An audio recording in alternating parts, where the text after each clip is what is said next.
Chapter 261. After returning to the Moyen mountain range, Mu Yu realized how scarce the spirit qi here was. If the spirit qi in the third layer of the continent was dozens of times richer than the Moyen mountain range, then the spirit qi in the second layer of the continent was hundreds of times richer.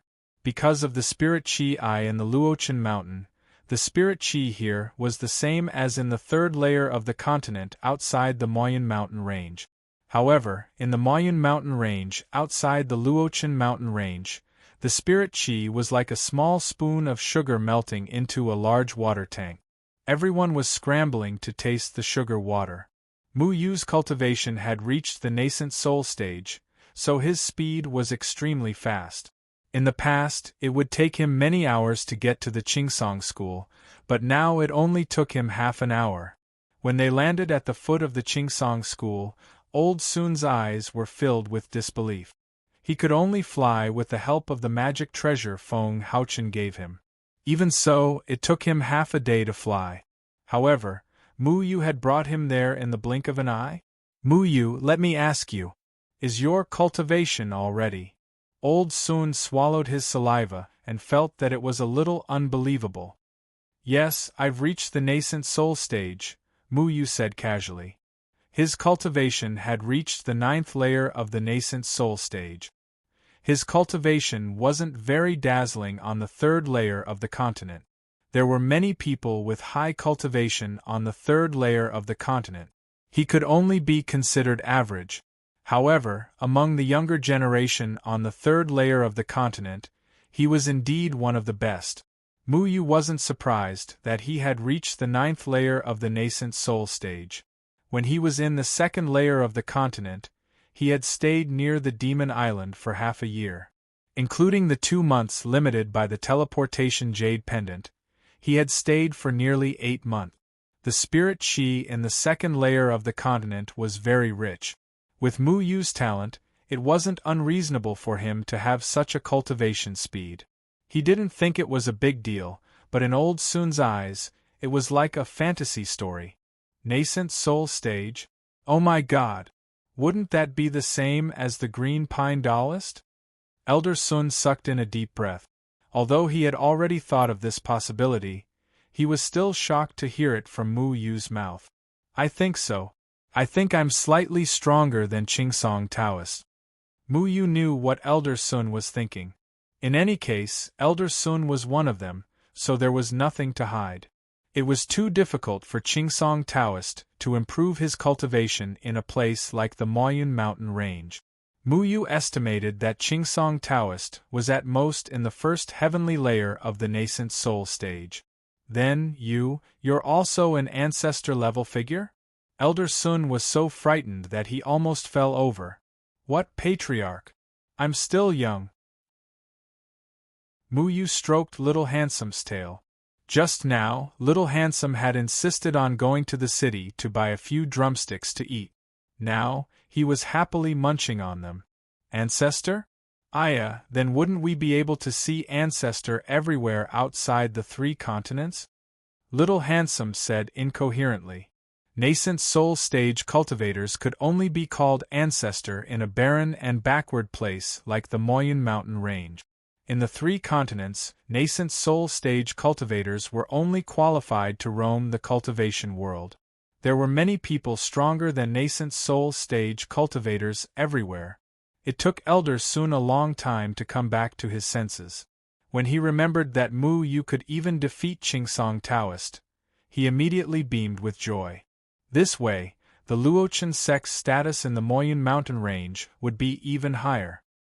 He then recalled how Mu Yu's second senior brother, Luo Shang, had managed to subdue the pine tree duelist. Now that Mu Yu had returned, she was even more extraordinary. There was no need to mention how proud he was.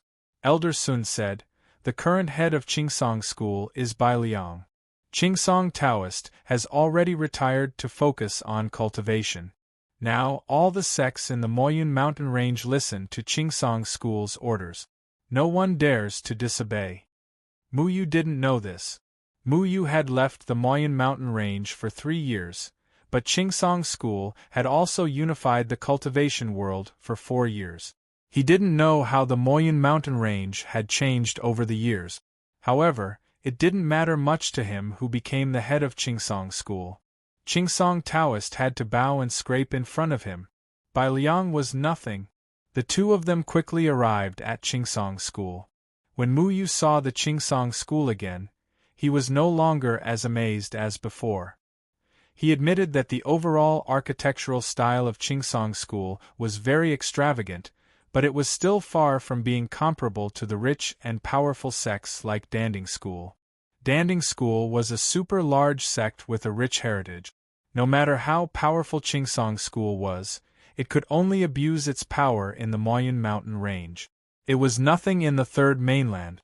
However, even if the Pine Tree sect couldn't compare to the great sects of the 3 continents, it was still much stronger than Mu Yu's Falling Dust sect. Mu Yu looked at the magnificent gate of Qingsong School. He thought that Qingsong School was indeed rich. It was a pity that his master kept a low profile. Otherwise, he would have renovated the gate of Luochen Mountain to look better.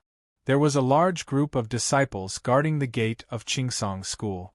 Everyone's expression was very serious, as if they were guarding against something. This made Mu Yu feel strange. He asked, "Is Qingsong School usually so heavily guarded?" Elder Sun was also a little puzzled. He shook his head and said, "No, Qingsong School is the world's #1 sect. Usually, they don't need so many disciples on guard. After all, no one dares to cause trouble here. When I left a few days ago, everything was fine. Do you want me to go and ask?" "No need. Let's go up the mountain directly." Mu Yu was not so polite. No matter how many guards there were, they were like decorations in front of Mu Yu. He took Elder Sun and disappeared through the gate. When they reappeared, they were already at the top of the mountain. This was the meeting hall square of Qingsong School. It was grand and magnificent. It was the foundation of Qingsong School. At this moment, many disciples were patrolling in the air on their swords. Everyone's expression was very serious. "Who are you?" "This is Qingsong School's restricted area. Unauthorized people are not allowed to trespass." 2 Qingsong School disciples saw Mu Yu's unfamiliar face. Their expressions suddenly changed. They immediately jumped over and scolded him as if they were facing a great enemy. As soon as they finished speaking, more Qingsong School disciples quickly surrounded them. Everyone pulled out their flying swords and pointed them at Mu Yu. Everyone's expression was very serious. "Stop! All of you, stop!" Elder Sun quickly walked out from behind Mu Yu and scolded loudly. "Greetings, Elder Sun." All the disciples saw Elder Sun and immediately knelt down respectfully. This was a very strange phenomenon. All the Qingsong School disciples present were at the foundation establishment stage, but they knelt down and saluted Elder Sun, who was at the Qi refining stage. Those who didn't know would be shocked. However, these proud and arrogant disciples of Qingsong School didn't dare to say anything. Although Elder Sun's cultivation was only at the Qi refining stage, the Qingsong Taoist treated him as a guest of honor and ordered the other disciples not to slight Elder Sun. Because of the Falling Dust sect, Elder Sun's status in Qingsong School was now second only to the head of the school and the Qingsong Taoist. "Wow, Elder Sun, you're so impressive now." Mu Yu secretly laughed. Elder Sun was a little embarrassed. He whispered, "Don't laugh at me. It's all thanks to you." All the disciples of Qingsong School knew Elder Sun. There was no one who didn't know him, including the school's deacons and the cultivators' servants. A few years ago, when the Qingsong Taoist announced Elder Sun as an elder of Qingsong School, many disciples were unconvinced. After all the disciples of Qingsong School had more or less treated Elder Sun as a servant and ordered him around. Now that a servant had climbed over their heads and even asked them to kneel down and salute, how could the proud disciples of Qingsong School endure this? Therefore, someone disobeyed the order and humiliated Elder Sun. As a result, the Qingsong Taoist found out and immediately expelled that person from Qingsong school. Since then, no one dared to disrespect Elder Sun, even if he was just a rookie at the qi refining stage. Everyone, please rise. Xiao Shui held a chicken drumstick and jumped onto Elder Sun's shoulder. He belched and wagged his big tail. Mu Yu had a headache and pulled Xiao Shui back. This little guy really liked to take advantage of others. All of you, get up. Go and inform the headmaster that an important guest has arrived. Also, send someone to find Kong Kong and Miao Miao while you're at it. Elder Sun said in a dignified manner. Although he didn't have any real power in Qingsong school as an elder, his status was extraordinary and no one dared to offend him. This was enough for him. The two disciples hesitated and said, Elder, it's not a problem to find Kong Kong and Miao Miao, but as for the headmaster, what's wrong with the headmaster? Elder Sun frowned. The disciple hesitated for a while and said, The headmaster is now discussing important matters with the other elders in the hall. He asked us to guard outside and not disturb them. Impudent! Is there anything more important than the matter of the venerable? Do you know who he is? Elder Sun rebuked angrily. Mu Yu patted Elder Sun's shoulder. The aura of the nascent soul stage swept through the hall, alarming a group of people from the Jindan period inside. This group of people was originally discussing something intensely, but they were frightened by Mu Yu's sudden nascent soul stage aura. Everyone's faces were filled with panic, and many of them had already stood up and flew outside. Mu Yu smiled and said, No need, I've already informed him. He's already here. As he spoke, a figure flew out from the hall. Before the person arrived, his voice was already heard. Venerable Mu Yu, we're honored by your presence. Please forgive us for not going out to meet you. Bai Liang landed in front of all the Qingsong school disciples and bowed to Mu Yu.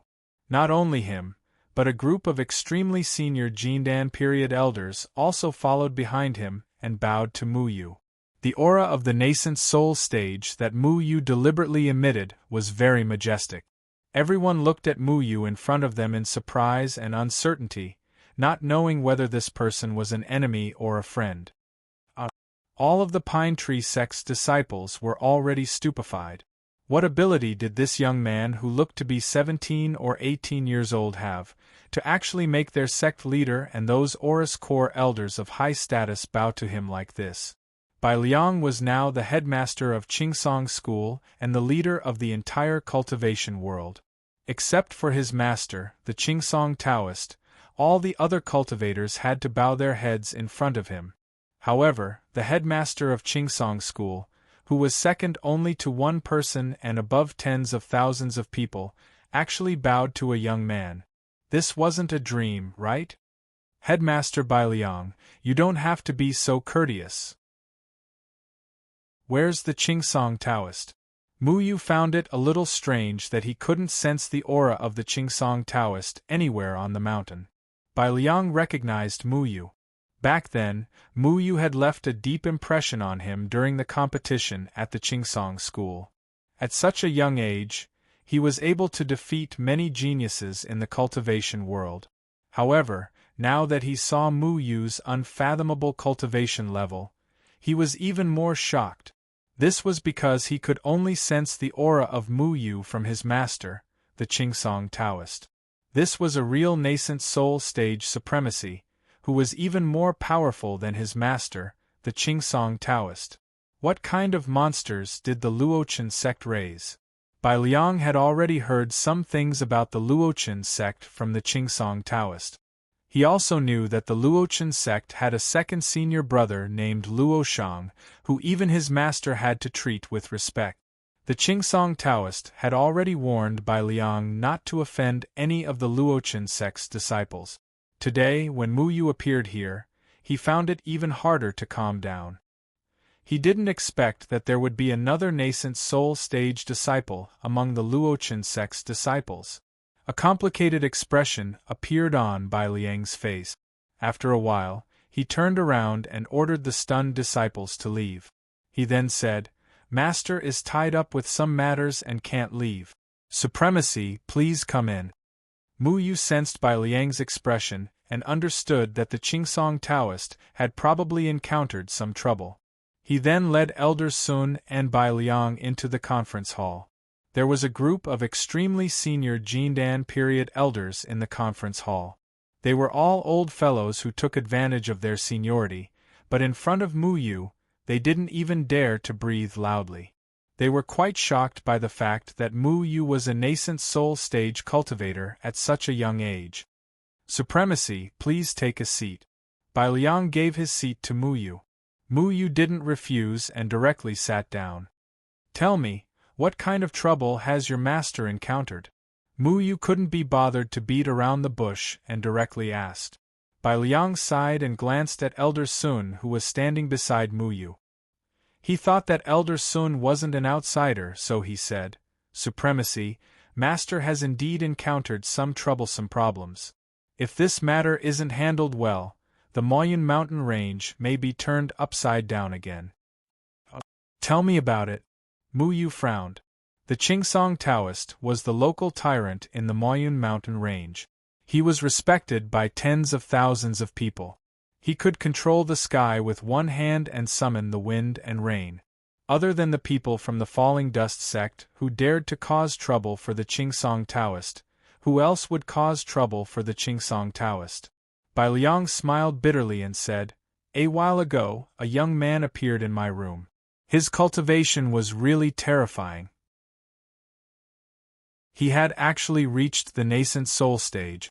At that time, my master noticed it and immediately came out to stop him. His tone was very arrogant. He immediately issued a challenge to my master and asked him to find him in 7 days. He said that he wanted to settle a grudge. A young man at the nascent soul stage. Mu Yu pondered for a while, wondering if the people from the Gate of Hell had made a comeback. The Qingsong Taoist accepted the challenge? Mu Yu asked again. Bai Liang nodded and said, That person threatened that if he didn't go, he would kill every disciple of the Qingsong school who went out. Master had no choice but to agree. Last night, he left the Qingsong school to keep the appointment. Then why are you frowning? Mu Yu asked.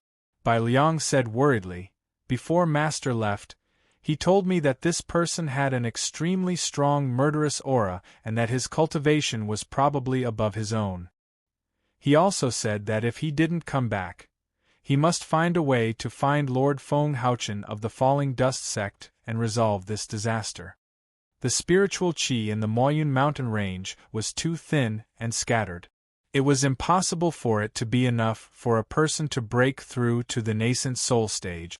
Therefore, this person must have come from outside the Moyun mountain range. Who would have a grudge against the Qingsong Taoist outside the Moyun mountain range?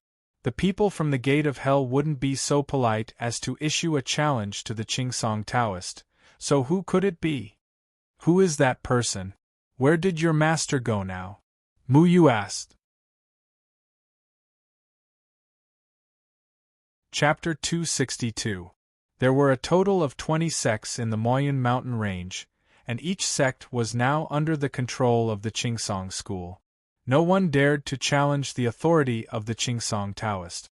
Because the Qingsong Taoist was a nascent soul stage patriarch, he represented God in the Moyun mountain range. But today, someone came to challenge the god of the Moyun mountain range. The Qingsong Taoist looked around. He was now in the martial arts practice field of a sect. This sect was also affiliated with the Qingsong school. Even the head of the sect was personally appointed by the Qingsong Taoist. It's the Patriarch Qingsong, it's the Patriarch. That's great. We're saved. Patriarch, save me. Kill that arrogant demon. Patriarch, you have to uphold justice for us. The moment the Qingsong Taoist appeared, the sect, including the elders and disciples of the Jindan period, saw hope. They cheered and knelt down to welcome the arrival of the Qingsong Taoist. They all knew that their sect was saved. The appearance of the Qingsong Taoist was like a reassuring pill to them. Everyone believed that the Qingsong Taoist would bring the arrogant young man to justice. Then the young man slowly walked out and coldly glanced at the elders and disciples kneeling on the ground. His gaze was like the gaze of the god of death, and the air instantly became austere. Everyone stopped cheering and didn't dare to speak again because they felt as if a cold knife was placed on their neck. As long as they said one more word, their heads would fall to the ground. There was a new grave in the martial arts practice field. The soil on the grave was still wet. It was dug out by the young man with his own hands without using any tools. The grave was surrounded by white paper money. There was a tombstone in front of it, and 3 incense sticks were inserted under the tombstone. In front of the grave, 3 people were kneeling there in horror. They were the elders of the sect, and one of them was the head of the sect. The 3 of them were all at the 6th firmament of the Golden Core realm. Normally, they were lofty figures in the Moyun mountain range. However, under the oppression of the young man, they had no ability to resist. These 3 people's faces were very pale, and their bodies were covered with shocking wounds. When they looked at the young man's figure, it was as if they were looking at a heinous demon king. The Qingsong Taoist felt that this young man looked familiar, but he couldn't remember where he had seen him before. His eyes fell on the tombstone and saw the words on it. Then, his pupils shrank. He understood the young man's identity. "Let them go," Qingsong Taoist said calmly. He was the emperor of the Moyun mountain range, and had absolute authority. Even if the young man gave him the feeling that he was invincible, he still had to maintain his authority. The young man was very proud and aloof. He stood there like an unreachable mountain peak. The murderous intent he emitted made people shudder. He stared fixedly at the Qingsong Taoist, and the killing intent on his body grew stronger and stronger. "Defeat me and they will live. Otherwise, you and the other 3 will be buried together with the people in the grave. He's too arrogant. How dare he be disrespectful to Ancestor Qingsong? Kill him!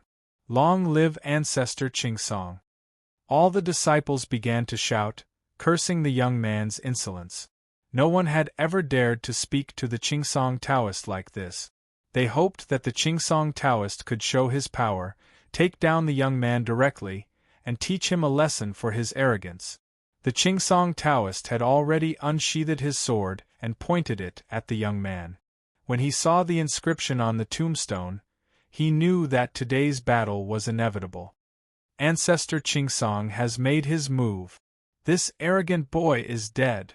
The moment the Qingsong Taoist drew his sword, everyone was in awe. They had never seen the Qingsong Taoist make a move before. Since the disappearance of immortal Zhuhua, no one in the Moyun mountain range could compete with the Qingsong Taoist. No one dared to challenge the dignity of the nascent soul stage.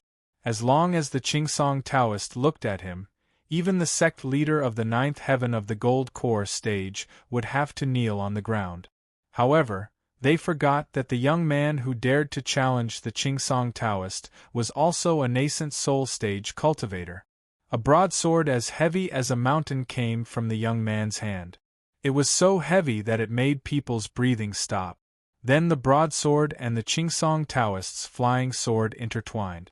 A terrifying wave spread out with the 2 swords as the center, sending everyone flying.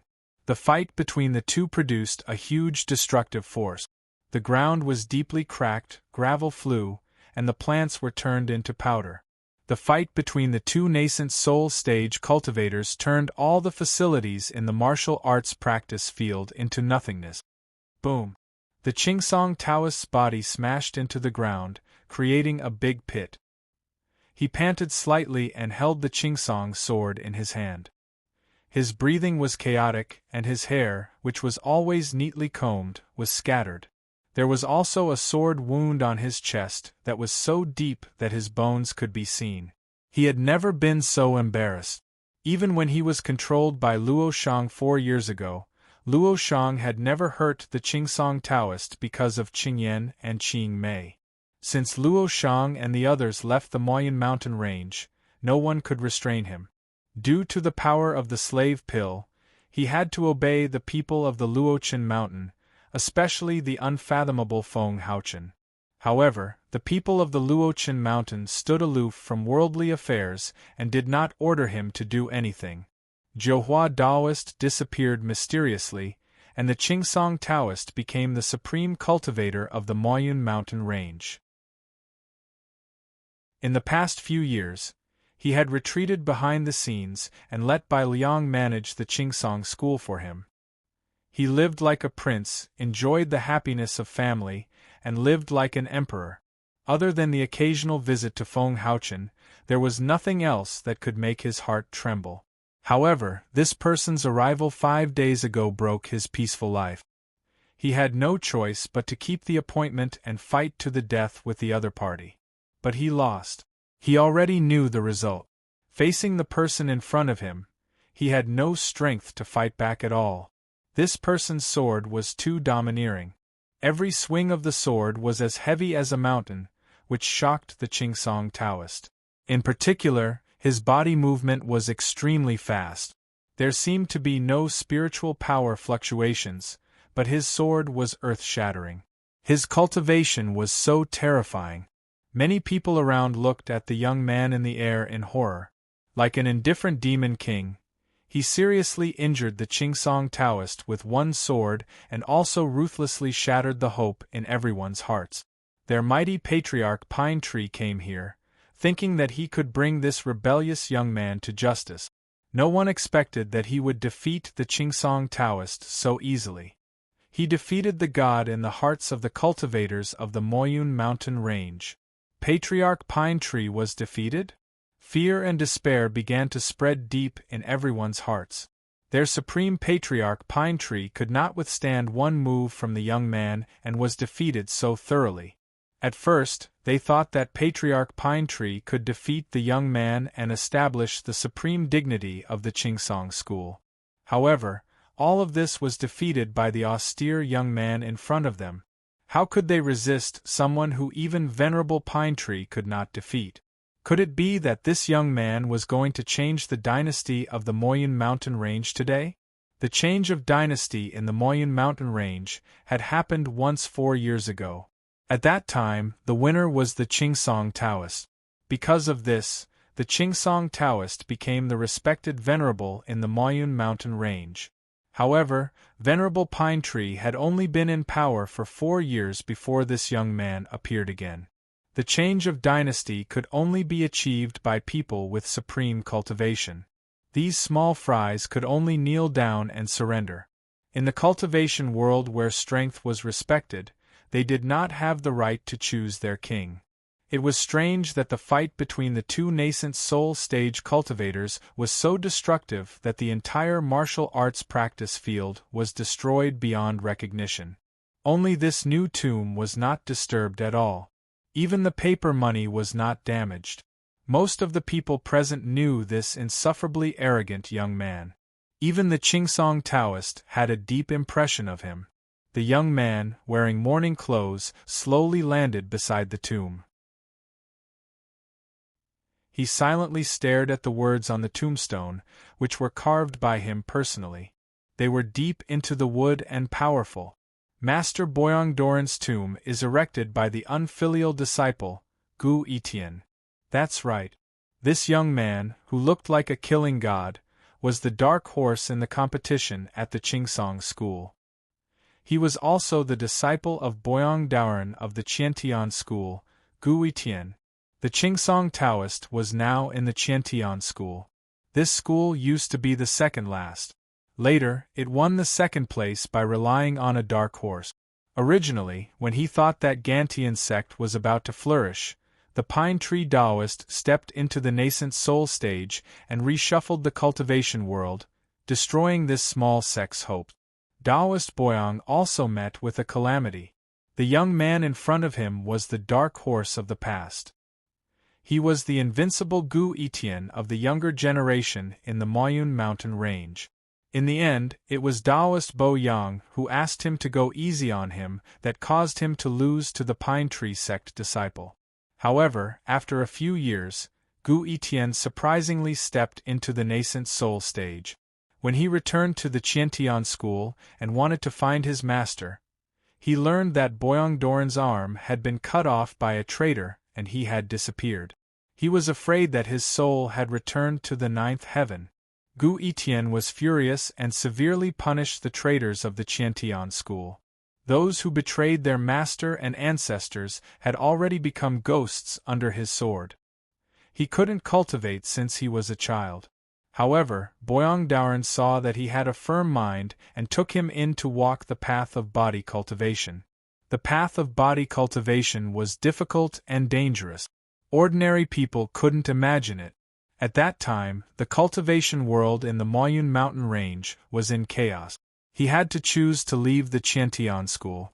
After going through untold hardships, he walked out of the Moyun mountain range. Under the guidance of a master, he stepped into the nascent soul stage. When he returned to the Moyun mountain range to find his master, he learned that his master had died. Gu Etian personally built a tomb in the martial arts practice field of the Qiantian school. It was an empty tomb. He couldn't find Boyang Doran's body, so he wanted to find someone to be buried with him. He issued a challenge to the Qingsong Taoist and invited him to his master's tomb. He wanted to defeat the Supreme Venerable in the Moyun mountain range in front of everyone and let him apologize in front of his master's tomb. Because it was the Qingsong Taoist who destroyed the future of the Qiantian school and caused his master's accident. He didn't know when his master passed away. The day he came back and learned the news of Boyang Doran's accident, he treated it as the anniversary of Boyang Doran's death. Today was the 7th day of his death. Kneel in front of my master's tomb and kowtow to apologize. Then kill yourself to apologize, and I'll let go of the other people in the Qingsong school, Gu Etian said calmly. The broadsword in his hand sank into the ground. That sword made everyone present so scared that their legs went soft. Your master's death has nothing to do with me. The Qingsong Taoist stared at Gu Etian. He never thought that the body cultivator would grow to the point where he could defeat him one day. What had he encountered in the years when he disappeared?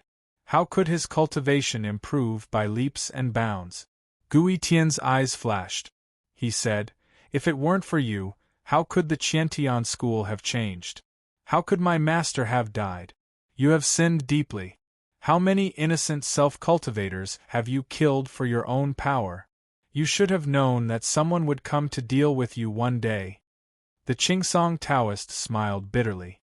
Although he had lived a good life in the past few years, it was all given to him by someone else, including his cultivation. Even now, he was someone else's servant. He used to be a brave and resourceful person. Luo Shang gave him a chance to unify the entire Moyun mountain range.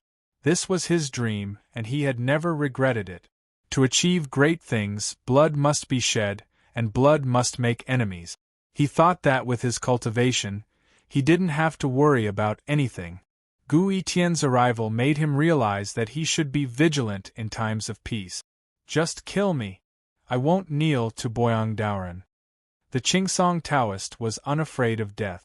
In the past, because of his daughter, he had no choice but to kneel at Luo Shang's feet.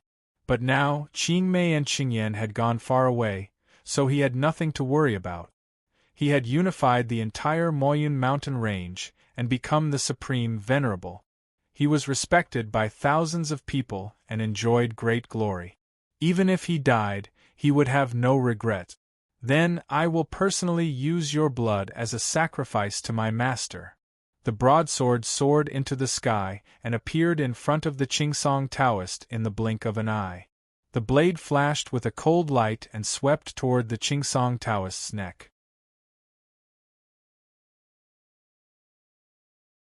Chapter 263. Clang!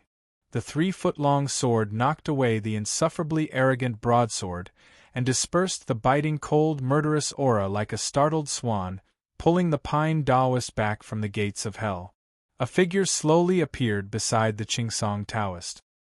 His expression was very calm and he didn't change at all because of Gu Etian's appearance. After a long time, the Qingsong Taoist found that he was still alive. He was stunned for a moment and opened his eyes. When he saw another young man standing beside him, his face was full of shock. "You are..." The Qingsong Taoist's voice trembled. He looked at the new young man in disbelief. His steady and thick aura was more than 100 times stronger than his. He was also a nascent soul cultivator. "Senior Qingsong, are you okay?" Mu Yu smiled at the Qingsong Taoist. After all, the Qingsong Taoist was Qingyan's father-in-law, and Qingyan was Mu Yu's senior brother. Therefore, Mu Yu still treated the Qingsong Taoist as a senior. You are Mu Yu." The Qingsong Taoist came to his senses and his eyes were filled with ecstasy. "You have also stepped into the nascent soul stage?" When he said this, even the Qingsong Taoist felt that it was unbelievable. He had wasted his life in the Moyen mountain range, and only stepped into the nascent soul stage with the help of Luo Shang. However, these two people walked out of the Moyen mountain range, and became stronger than him in just a few years. Why was this? He glanced at Gui Tian and then at Mu Yu. These two youths had once shone brilliantly in the competition, but at this moment, their cultivations had actually surpassed his. "Don't worry. With me here, no one can hurt you." Mu Yu put his hand on the Qingsong Taoist's shoulder. Majestic spiritual power in his hand continuously flowed into the Qingsong Taoist's body, dispelling the arrogant sword qi in the Qingsong Taoist's body. Then, he looked at Gui Tian. "I remember you. You and I still owe each other a competition." Gui Tian recognized Mu Yu, but his expression was calm. He wasn't surprised that Mu Yu had become a nascent soul stage cultivator. If Mu Yu was only a Jindan period cultivator, he would be surprised.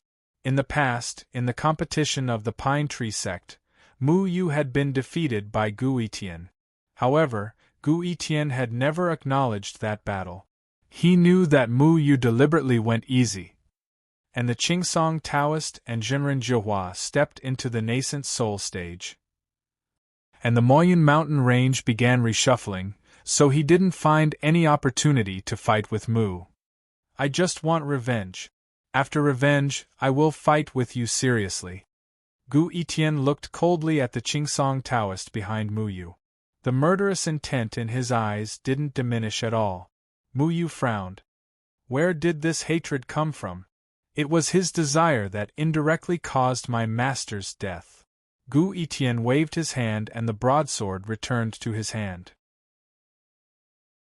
If the Qingsong Taoist didn't want to annex all the sects in the Moyen mountain range after stepping into the nascent soul stage, then the Qiantian school would gradually walk towards glory under the leadership of Boyang Daoren. However, that reshuffle caused Gantian sect's dream of rising to the top to collapse. Mu Yu laughed. His laughter was very playful. He looked at Gui Tian and couldn't help but admire Gui Tian. Gui Tian walked the path of a body cultivator.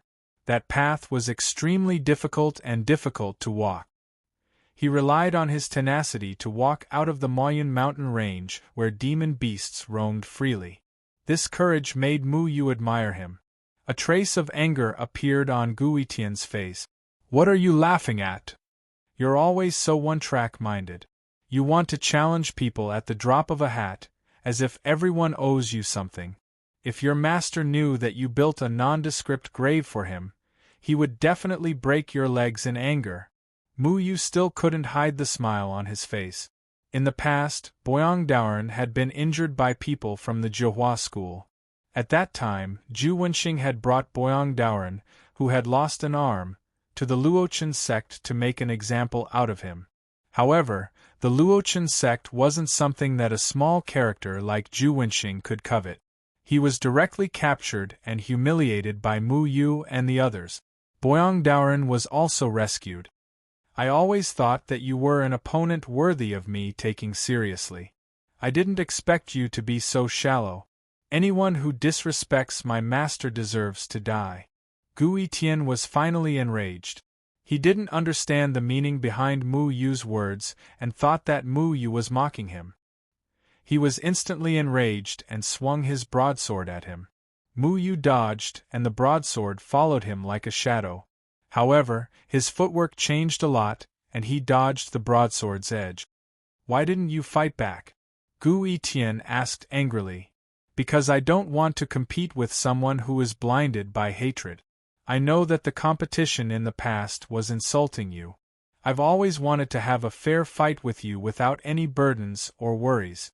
I don't have to go easy on anyone, and I don't have to fight for anyone. It's just a pure competition. However, your state of mind is unstable now. You're no match for me at all. Even if I win, I won't feel that it's a fair fight." Mu Yu's figure flickered, and the broadsword couldn't touch him at all. A sword user's greatest fear was an unstable sword heart. Gu Yitian's heart was in chaos. His master's death had been a great blow to him, and Mu Yu's words had provoked his anger. His swordsmanship had long since become chaotic, and he no longer had any sense of propriety. It was impossible for him to catch up to Mu Yu. However, the hatred in his heart didn't dissipate because of Mu Yu's words. On the contrary, his endless anger grew stronger and stronger, and the hostility of the broadsword in his hand grew stronger. "Anyone who stands in my way of revenge must die." Gu Yitian roared, and his broadsword stabbed at Mu Yu again. "Your master isn't dead. What revenge are you taking?" Mu Yu said slowly. The broadsword stopped an inch away from Mu Yu. Mu Yu's words made Gu Yitian freeze in place, as if he had been struck by lightning. "What did you say?" Gu Yitian's sword moved forward another inch. "Your master isn't dead, but you built a grave for him. Do you think he'll break your legs if he finds out?" Mu Yu shook his head helplessly. "How is that possible? You're lying to me." Gu Yitian's sword trembled slightly. He really hoped that Mu Yu's words were true, but everyone in the Qiantian school had already confirmed that Boyang Doran's arm had been cut off in public. He had been taken away and there had been no news of him since. Everyone thought he was dead. "What? From your tone, it seems that you want your master to die before you're satisfied? What nonsense are you talking about?" Gu Yitian scolded angrily.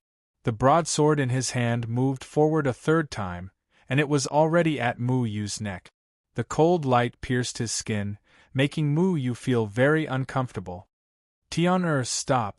Boyang Doran's voice came from behind Gu Yitian. The moment that familiar voice rang out, Gu Yitian felt as if he had been struck by lightning. The broadsword in his hand fell. He turned around abruptly and saw Boyang Doran in mortal clothes. He looked like an old man from the countryside. He didn't have the majesty of a sect leader in the past. His left arm was empty. He stood there, but Gu Yitian's eyes immediately turned red. Master? Gu Yitian was stunned. He fought outside the Moyen mountain range, and tried his best to become stronger so that he could come back and help his master bring the Qiantian school to glory. However, after he finished his studies and returned, he was shocked to hear the news of his master's death. It almost made him collapse.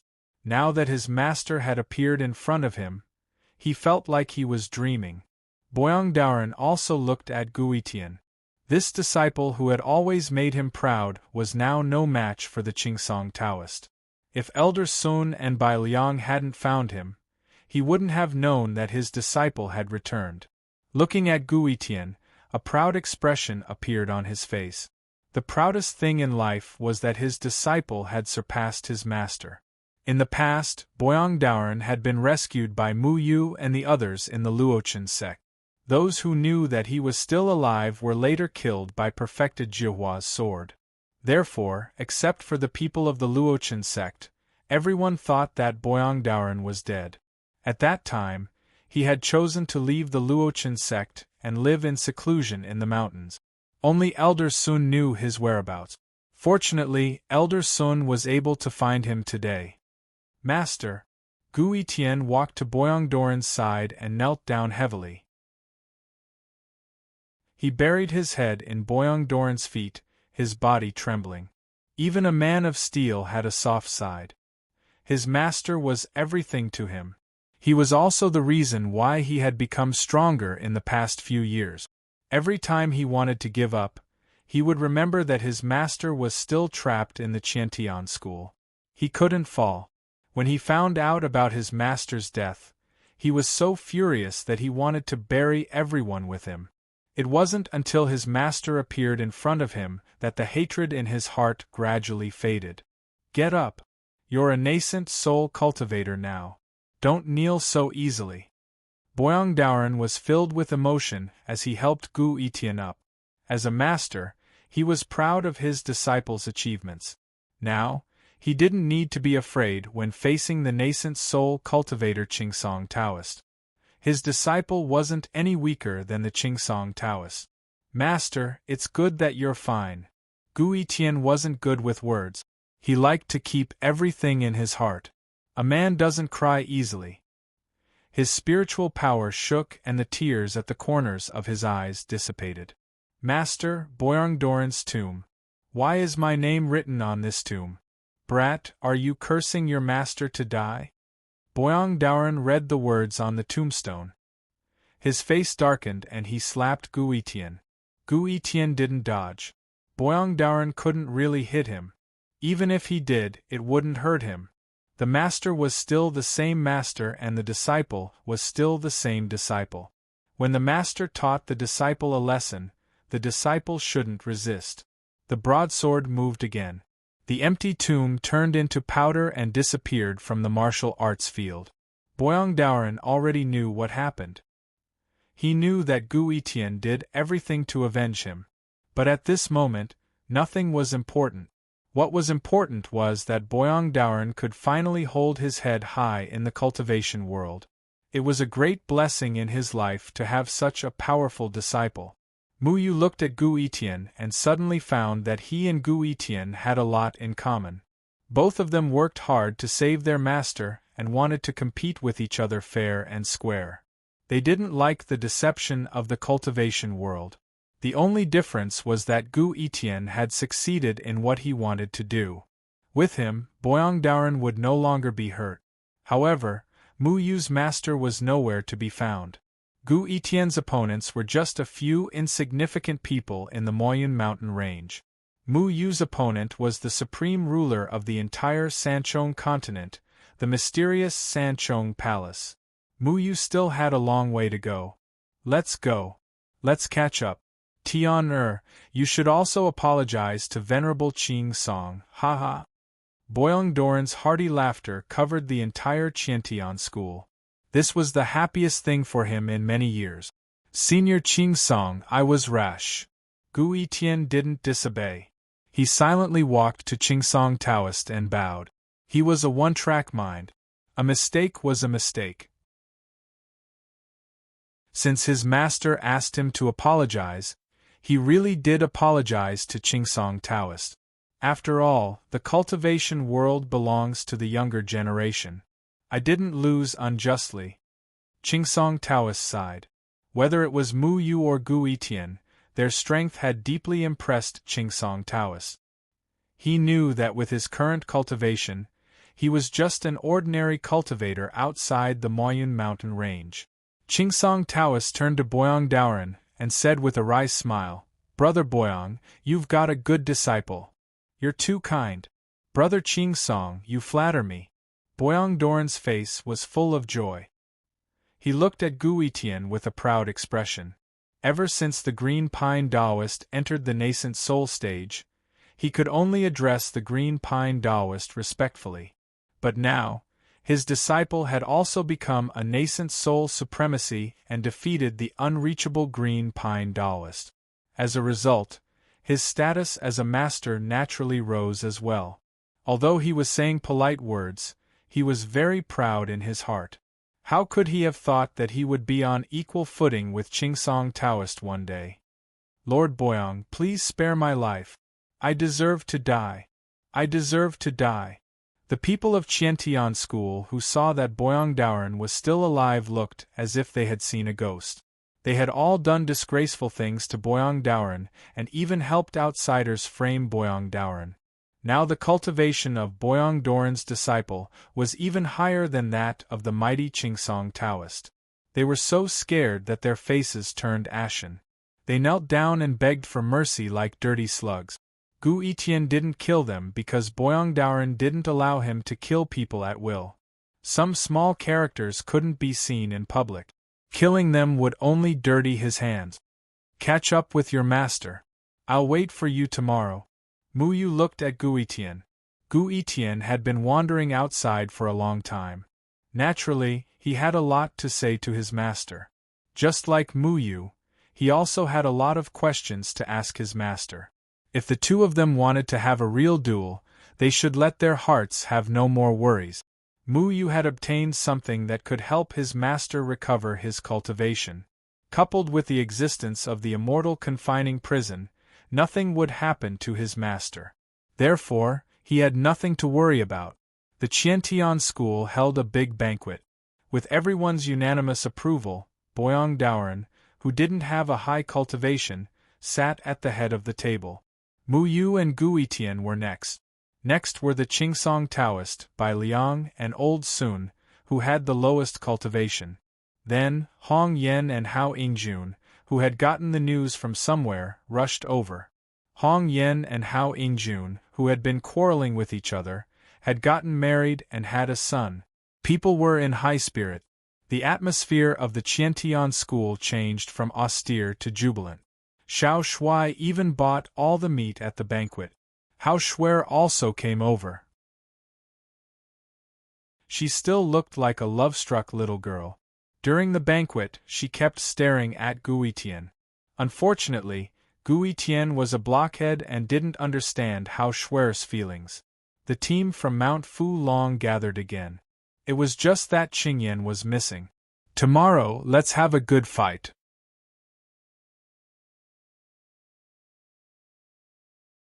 Chapter 264. A light breeze blew, and the fallen leaves fluttered in the wind, blowing past their clothes. One of them was valiant and heroic, like a free and unfettered wanderer. He was relaxed and carefree, and the shadow in his hand bloomed with green light like a clear spring. The other was proud and cold, with a determined expression. His broadsword was as black as ink, suffused with a cold, murderous aura. The Qiantian school was very solemn this morning. Two top swordsmen of the Moyun mountain range stood here, about to end the unfinished duel. In the Qingsong school's sect competition, the Falling Dust sect and the Qiantian school were ranked first and second from the bottom respectively. Everyone thought that these two sects were a joke. However, these two sects that were looked down upon by others had actually produced two stunning dark horses. Mu Yu of the Falling Dust sect defeated Xiao Hu of the Qingsong school, while Gu Etian of the Qiantian school went straight ahead and was invincible. Unfortunately, when the two dark horses fought against each other, Mu Yu chose to lose due to special reasons. This also became a pity between the two dark horses.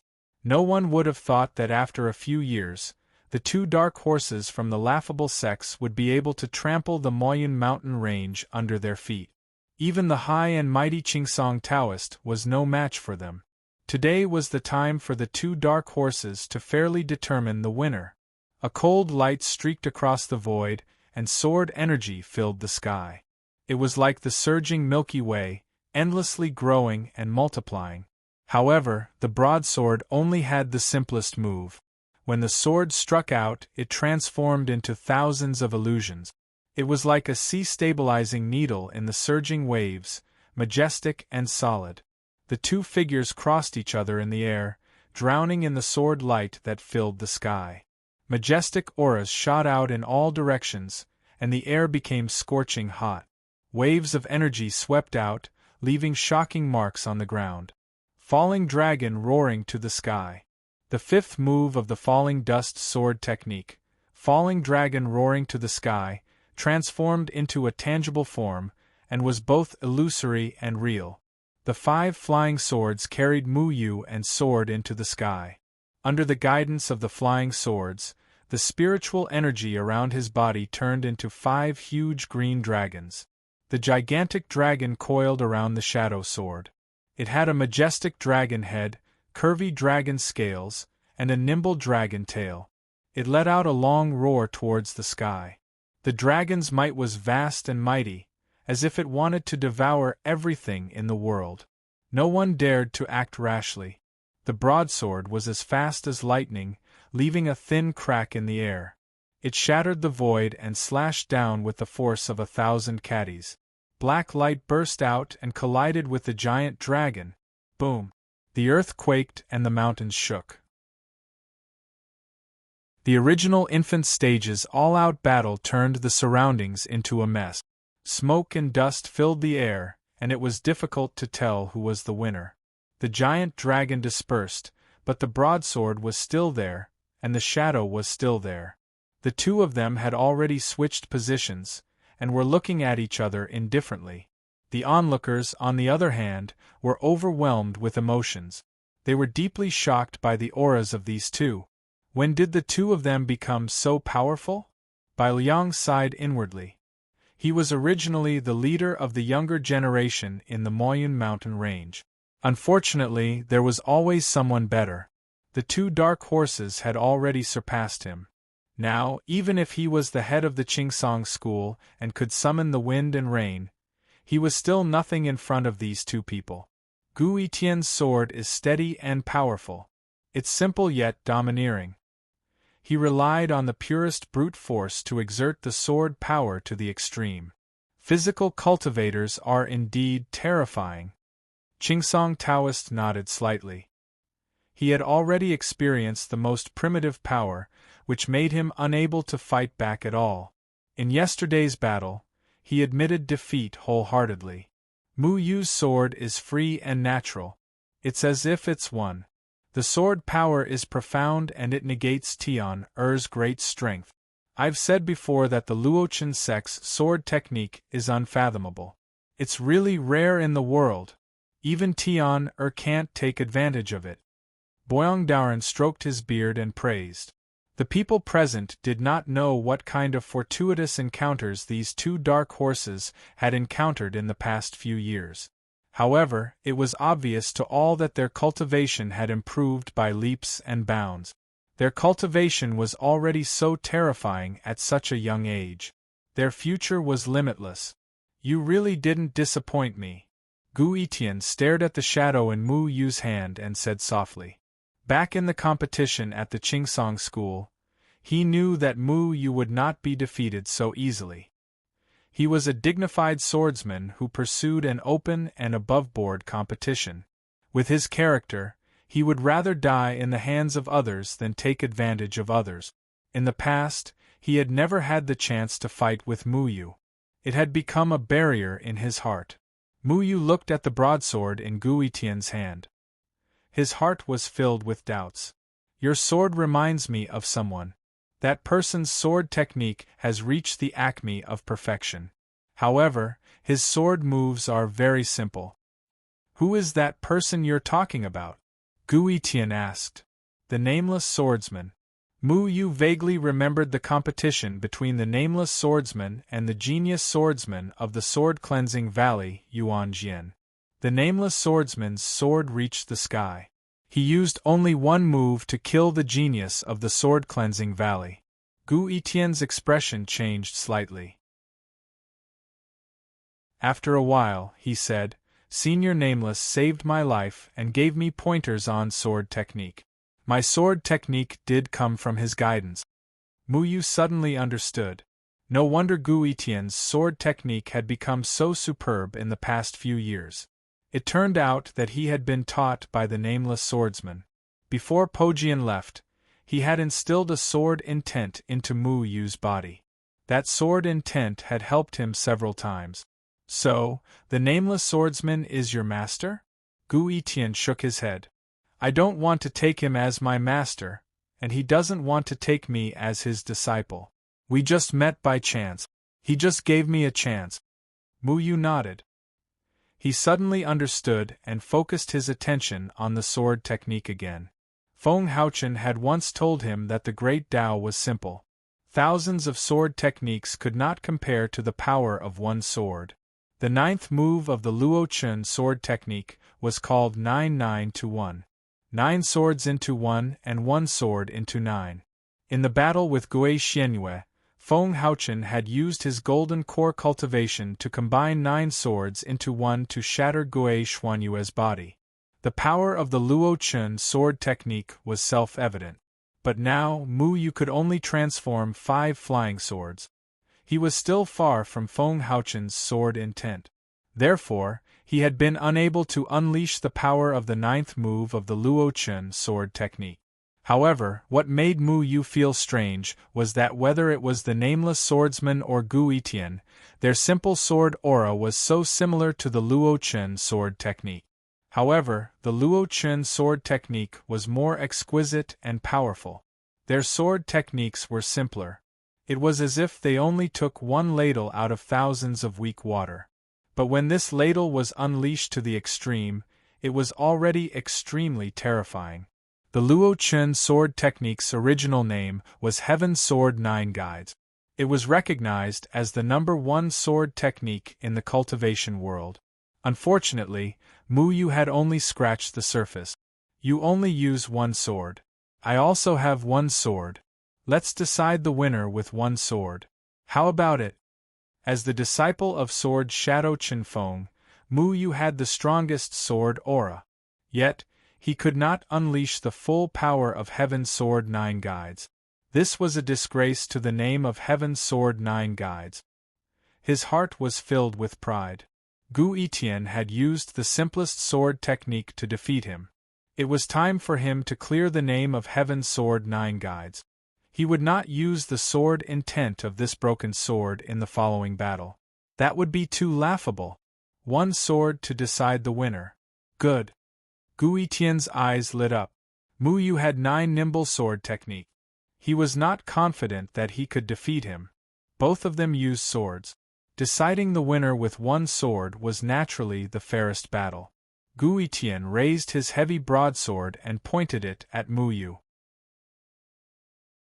The sword hummed softly and emitted a black light. His aura continued to climb. His sword was the same as his personality. It was cold and arrogant. It was like a piece of cold iron on a lonely mountain peak. It was cold and murderous. No one dared to underestimate its edge. Mu Yu's shadow split into 5. Each shadow performed the Heaven Sword 9 Guides. They grew and multiplied endlessly. Mu Yu's footsteps flickered as 5 human silhouettes appeared. Each of the silhouettes controlled the 5-sword silhouette. The sword silhouettes weaved and weaved, restraining each other but also separating from each other. The shadow swords became faster and faster. They gradually condensed into a single point. At the same time, Mu Yu's eyes lit up. The 5 shadow swords merged into one. A terrifying aura exploded with the sword as the center. Man and sword became one. The 2 of them stabbed forward at the same time. The speed of their swords was so slow that everyone present could clearly see their movements. Everyone could even think of a way to break it in an instant. But every time a solution formed in the minds of these people, they would be shocked to find that the swords of these 2 people had already changed. The simplest sword was ever-changing, and they couldn't find any loopholes at all. If they wanted to break it, they would have to be even more domineering than the first sword. Boom! Sword auras shot out in all directions. The shadow swords and broadswords collided. Tiny cracks appeared in the surrounding void. The cracks disappeared in an instant. The 2 swords exploded with shocking auras. They confronted each other in the air for a long time. The murderous aura and the freehand style eroded each other. They wanted to outdo each other. However, neither of them was willing to give in. The sword auras had already turned the surroundings into thousands of ravines. Then, the 2 of them retreated and slowly put their swords away. Mu Yu looked at Gu Yitian. Gu Yitian also looked at him. Sparks flew from their gazes. Their battle-intent soared. They were tit for tat. "You are very strong," Mu Yu said. "So are you," Gu Yitian replied. Kacha. The sound of cracking was clearly heard by everyone. The broadsword in Gu Yitian's hand had already cracked. Mu Yu's sword aura had already invaded Gu Yitian's broadsword. Gu Tian's body felt numb. It took a long time for him to force out Mu Yu's sword aura. If you had a good sword, you might not have lost, Mu Yu said lightly. Mu Yu won. His sword aura was better. As the most powerful sword technique in the cultivation world, the 9 guides of the heavenly sword lived up to its reputation. It was like the most primitive sword technique. It was simple but sharp and unstoppable. Although Gu Tian's sword had a courageous momentum, it still lacked a simple and deep sword will compared to the 9 guides of the heavenly sword. He lost to the 9 guides of the heavenly sword. Gu Tian shook his head. Winning or losing is never a matter of whether the sword is good or bad. If a person has a sword in his heart, the sword in his hand is a good sword. I accept my loss wholeheartedly. Just like the nameless swordsman, Gu Tian also believed in his broadsword. It was a simple iron sword, but in his hand it was a close friend. When he believed in his friend, even the simplest sword would become extraordinary.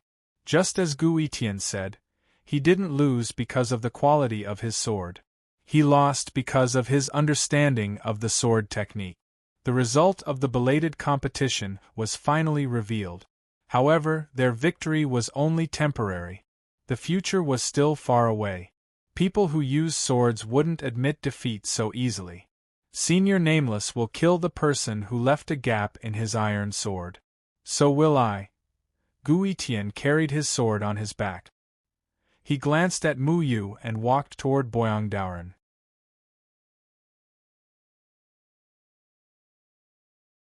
Chapter 265.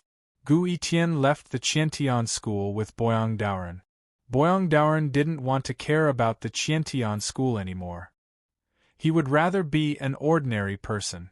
However, Gu Tian wouldn't. He still had a long way to go. He said that after accompanying Boyangdaoren for a while, he would leave the Moyun mountain range. His path was not here. Mu Yu returned to the Qingsong school. Kong Kong and Miao Miao had grown tall, but their mischievous characters hadn't changed. The two of them had already started cultivating. After leaving the Moyun mountain range, Mu Yu found out that people outside the Moyun mountain range started cultivating when they were very young. They didn't have to wait until they were 12 years old to start cultivating. When he was in the Moyun mountain range, because the cultivation conditions here were backward, the school's spirit testing stone could only measure the cultivation talent of a 12-year-old child. Therefore, the age of cultivation in the Moyun mountain range was 12 years old, which was slower than the outside world. Kong Kong and Miao Miao actually started cultivating 2 years ago. Now they were only 9 years old, but their cultivation had already reached the first layer of foundation establishment. Their talent was not inferior to Mu Yu's. You two should behave yourselves in other people's schools. Don't make a mess, Mu Yu said helplessly. The two restless guys were entrusted by their master to stay in the Qingsong school. The Qingsong Taoist ordered that no one was allowed to neglect them. Therefore, no matter what the two did, no one dared to interfere. Therefore, from time to time, they would make the whole Qingsong school a mess, which was quite troublesome. Recently, Xiao Shuai and them formed a troublesome 2.5-man group. Xiao Shuai was considered half a man. The group committed crimes and caused trouble, and the whole Qingsong school was almost overturned. This 2.5-man group even dared to make fun of the Qingsong Taoist. Every time, the Qingsong Taoist would only be magnanimous and scold them a little. There was nothing he could do. If you all leave, no one will play with us. The students of Qingsong School are too useless. They can't stop our sneak attack at all, Kong Kong said discontentedly. That's right. Teasing them is no challenge at all. It's not like teasing you guys in the past where I had to go through so much trouble. Miao Miao scratched her head. Finally, the two of them were no longer walking around in just their undergarment. Instead, they were wearing children's clothing that fit their bodies. They were very cute. Mu Yu couldn't help but chuckle. Thinking back to when he was at Dustfall Mountain, These two had tried their best to harass others while they cultivated, but they had all failed. Everyone knew how to deal with these two fellows. Now in Qingsong School, they were like two young masters.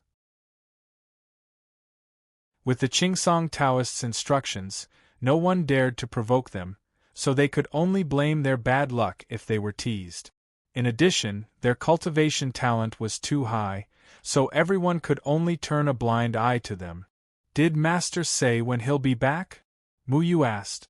Kong Kong and Meow Meow shook their heads and said dejectedly, "Master said that the place he's going to is very dangerous and might take a long time. He doesn't want us to follow him, so we can only follow Elder Sun." "Then you two listen to Elder Sun obediently. You can bully anyone, but you're not allowed to tease Elder Sun. Do you understand?" Mu Yu reminded. "We don't dare. Elder Sun's old arms and legs aren't even enough for a meal. If something happens, there won't be anyone to sleep with us at night. That would be terrible. You know that Kong Kong is afraid of the dark." Meow Meow made a face at Elder Sun. Elder Sun smiled helplessly. Taking care of two restless children was also a headache. However, it was also a blessing to have two children accompany him in his old age. Elder Sun also took care of them like his own children. Fortunately, although the two of them were mischievous, they knew their limits. Just like how Kong Kong and Meow Meow would tease anyone but Feng Haochen in the past, now that Elder Sun was taking care of them, they wouldn't tease Elder Sun. "Bah, you're the younger sister. Why are you afraid of the dark?" Kong Kong said unhappily. "You're afraid of the dark. You're the one who's afraid of the dark."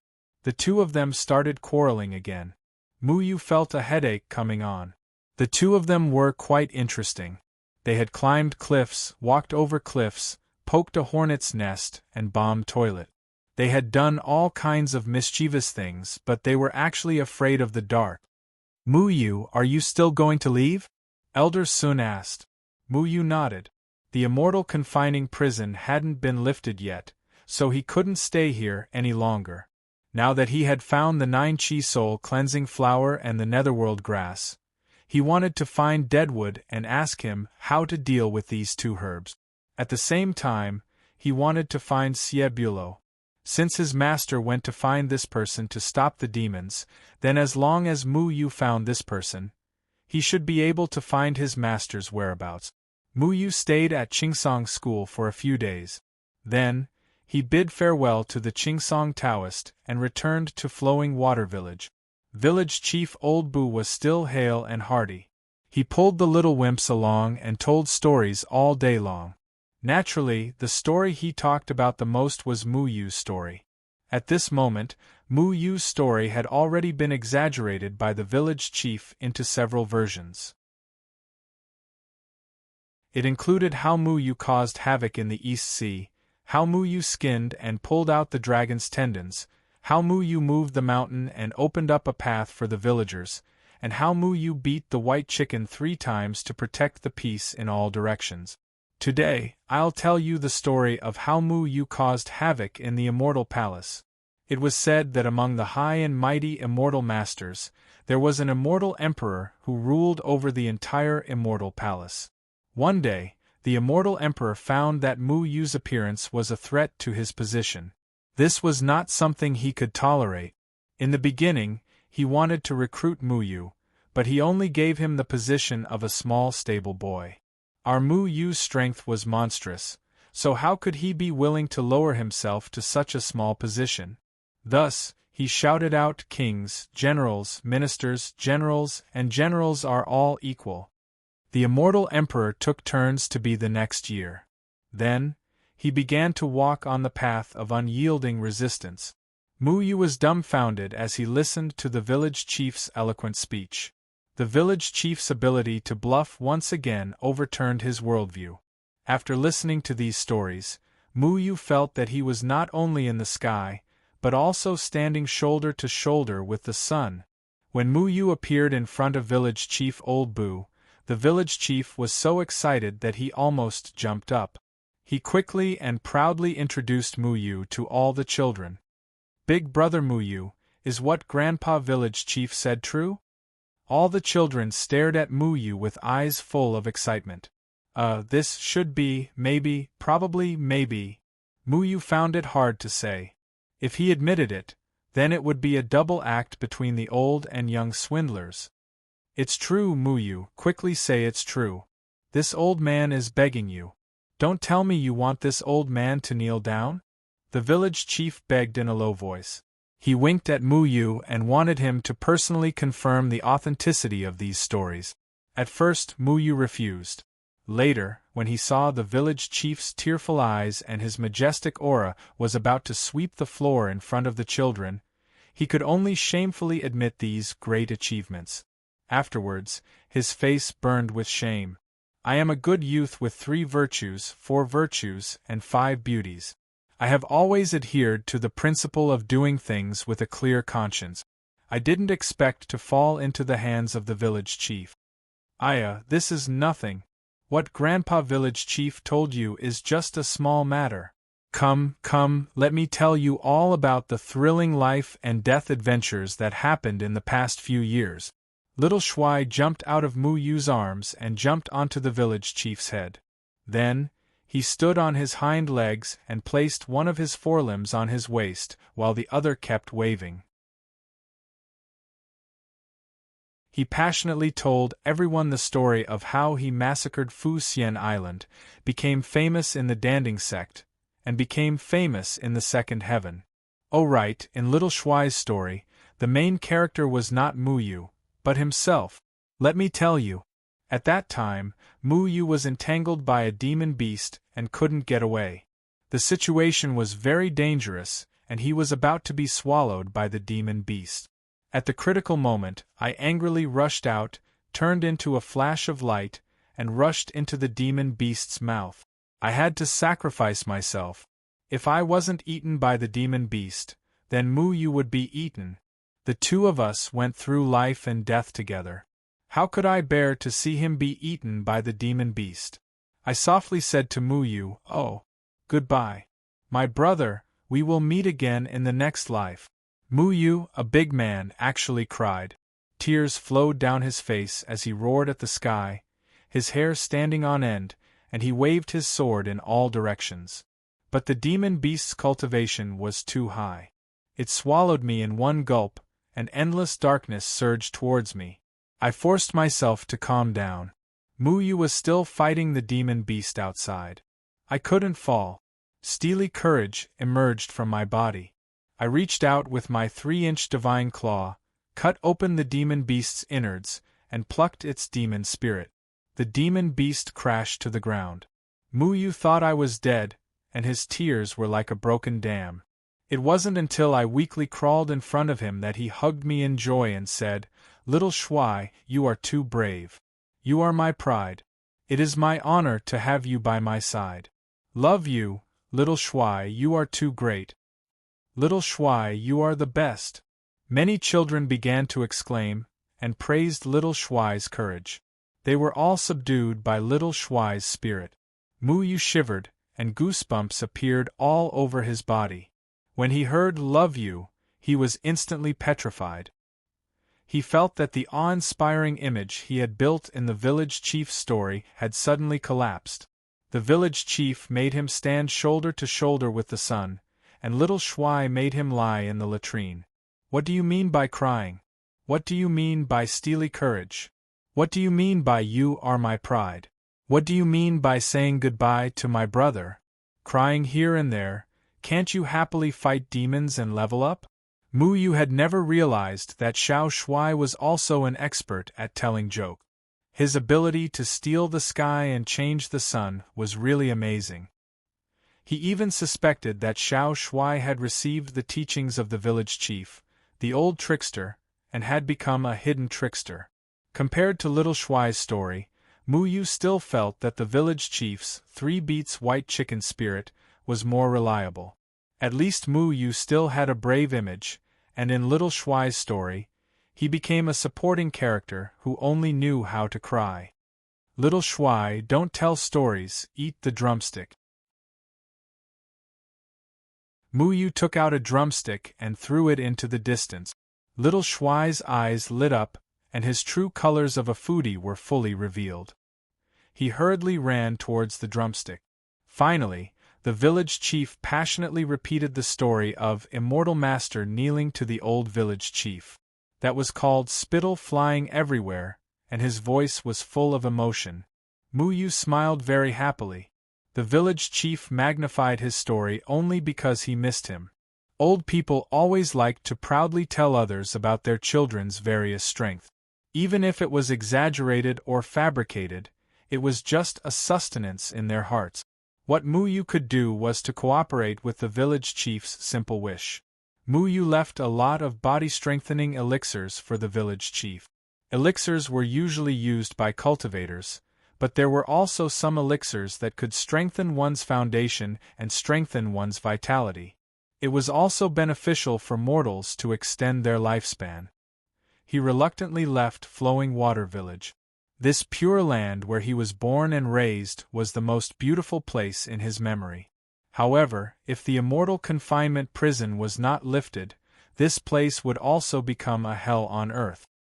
He was not willing to see this happen.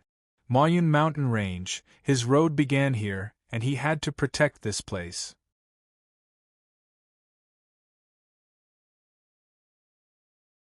Chapter 266. The teleportation was very smooth this time. Although Yumon's teleportation formation could not teleport humans, Mu Yu did not reject him because of his ability to control wood. Little Shuai was stuffed into the Mu Ling by Mu Yu. Although it had always been tough, in order to prevent accidents from happening again, Mu Yu did not let it go through the teleportation formation directly. After a huge tearing force, he landed firmly on the ground. With his first experience, he was clearly more proficient this time. However, the moment Mu Yu landed, he could clearly feel that something was wrong. There was a thick, pungent smell of blood all around him. Mu Yu looked around, trying to see where the smell of blood was coming from. Unfortunately, the fog blocked his vision. At this moment, a whoosh sound came from afar. It sounded like something was whistling in the air or something was flying at high speed. Mu Yu immediately went into the Mu Ling. The Mu Ling turned into an inconspicuous blade of grass and hid in the fog. "Did you notice anything strange?" A deep voice rang out. Mu Yu saw two Huiyuming whose skin had cracked open like lava was about to burst out of their bodies. The last time he came here, he did not see any Yumon. Why would there be Huiyumings this time? The two Huiyumings looked around as if looking for something. Nothing strange. The other Huiyuming was floating in the air. His body was covered in flames, and he slowly landed on the ground. The flames slowly retracted into his body, and he looked no different from the previous Huiyuming. Strange. I clearly heard the teleportation formation's ripples. I thought someone used our teleportation formation again.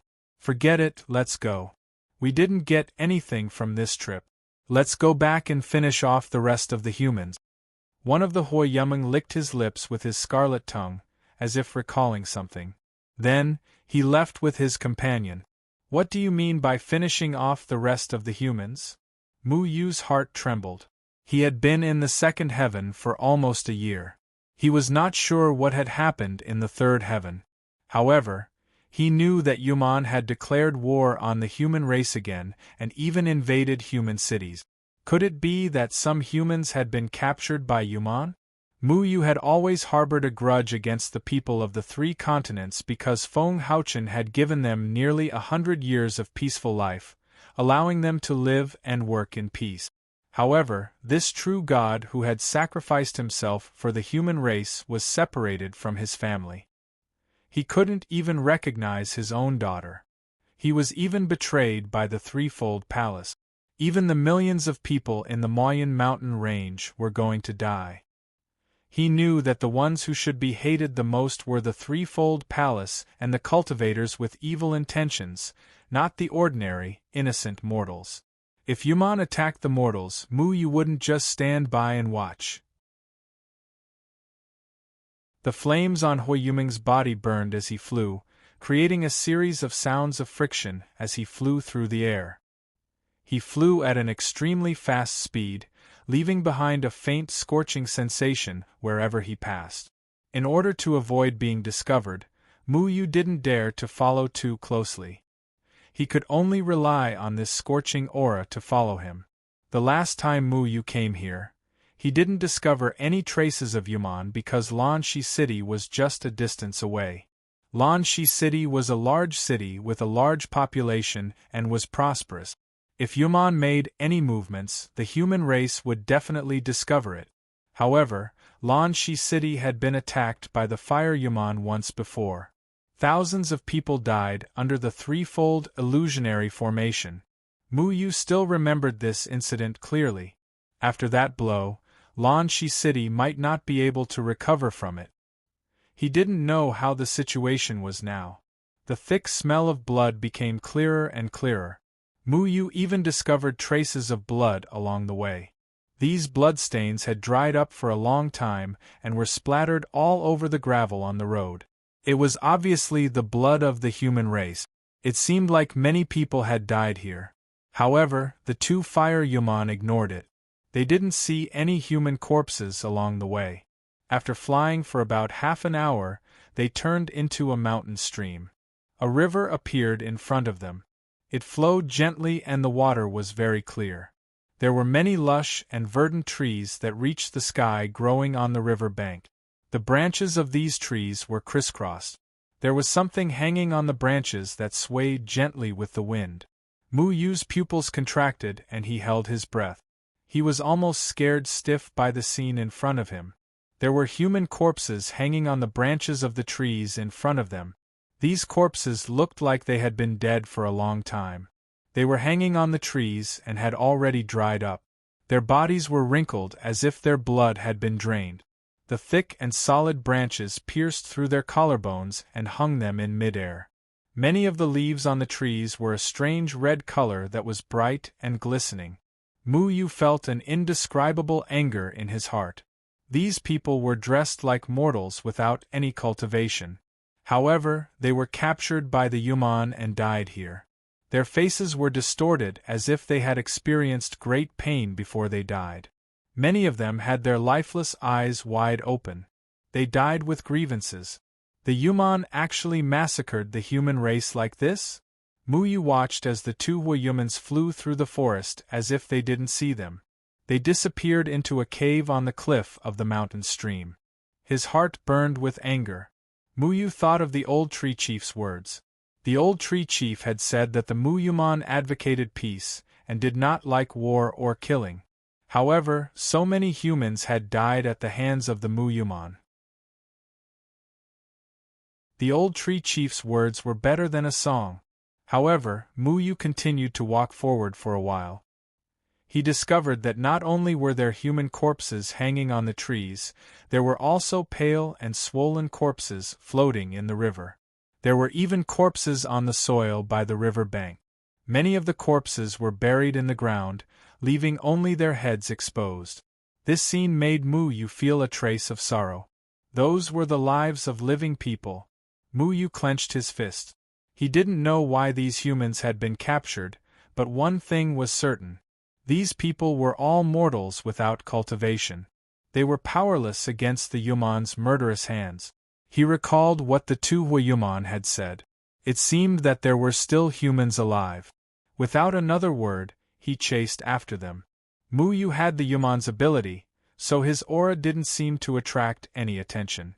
Instead, he silently entered the cave where the two Huyuman had disappeared. As soon as he entered the cave, a wave of scorching heat hit him in the face. The temperature also rose abruptly. Mu Yu raised his guard. He knew that he might have entered the lair of a Huyuman. His ability was to control wood. In the face of fire, he was restrained. If many Huyumans rushed out at this time, he would definitely be in a difficult battle. He might not even be able to escape. The cave wasn't deep. Mu Yu walked forward for a while before the area in front of him suddenly opened up. This was a huge cave. The ceiling of the cave wasn't very high, but there seemed to be some bubbling sounds coming from below. He carefully poked his head out and looked down. What he saw shocked him. There was a deep abyss below. It was hundreds of meters high, and at the bottom of the abyss was boiling lava. The lava kept bursting out, causing sparks to fly. Some of the sparks flew high, almost reaching the entrance where Muyu was. This place was like the lair of a Huayuman. There were many Huayuman playing in the lava. The lava was like a hot spring to them. They splashed the boiling lava around, letting out low and unpleasant laughter. There were many arched bridges above the lava. These arched bridges were very small and were formed from solidified lava. They must have been built by the Huayuman. Some of the Huayuman sat on the arched bridges, playing around in boredom. With a glance, Muyu saw a huge stone slab that protruded from the rock wall. There were 4 humans on it. The 4 of them were still alive, but their bodies were surrounded by scorching flame cages. Among them, 2 of them had faint spirit energy fluctuations. They seemed to be cultivators.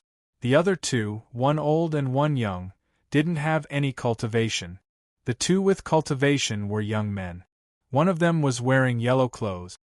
His face was pale and his aura was weak. He sat on the ground, gasping for breath. The other person in white clothes was lying on the ground. He seemed to have suffered heavy injuries. He was only exhaling and not breathing in. Of the 2 without cultivation, one of them was a middle-aged woodcutter. His eyes were closed, and his face was filled with despair.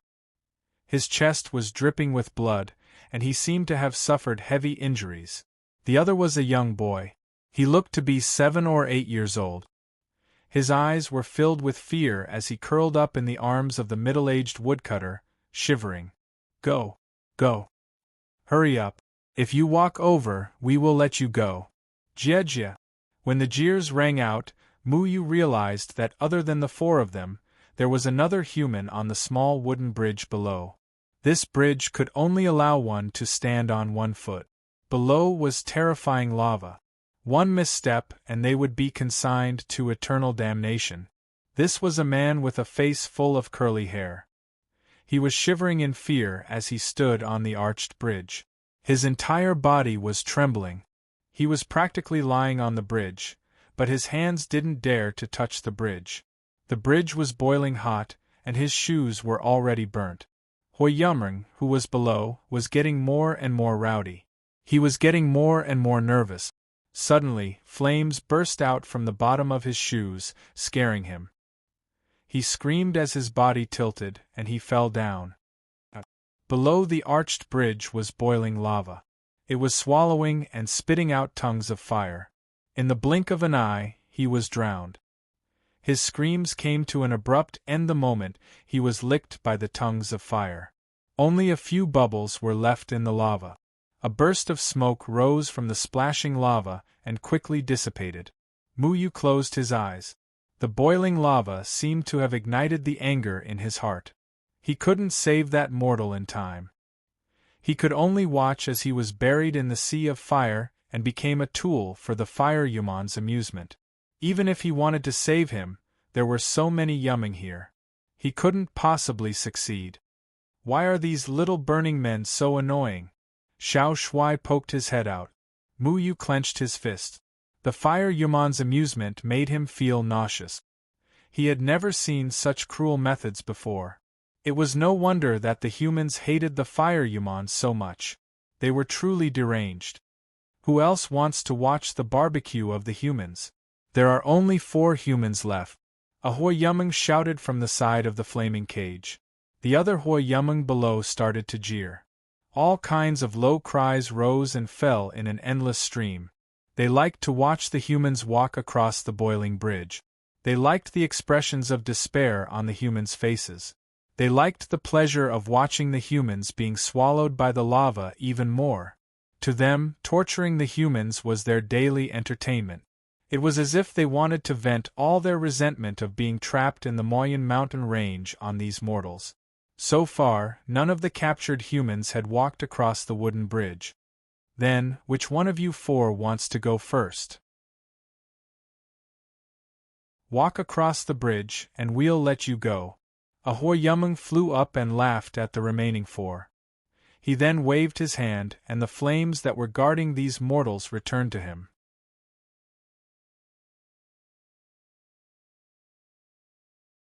Chapter 267. Father, I'm scared. The little boy clutched the woodcutter's clothes tightly.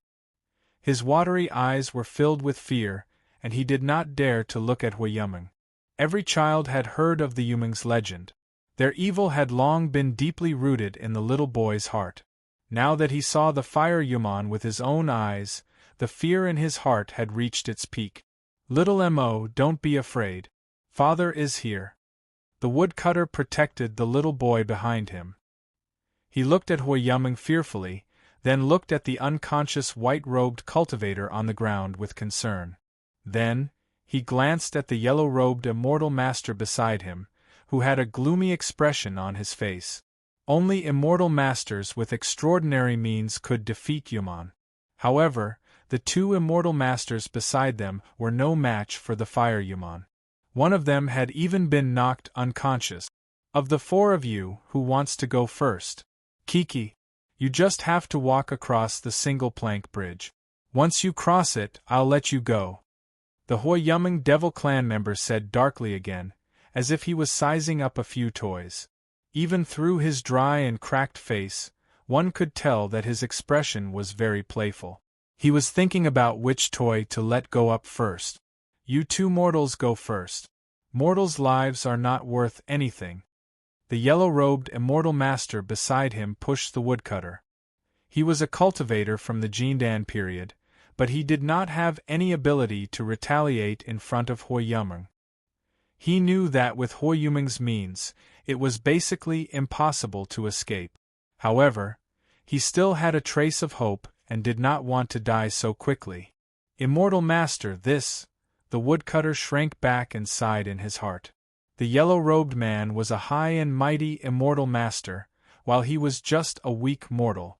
Their statuses were completely different. Even if he did not want to, he had no choice. Stop talking nonsense.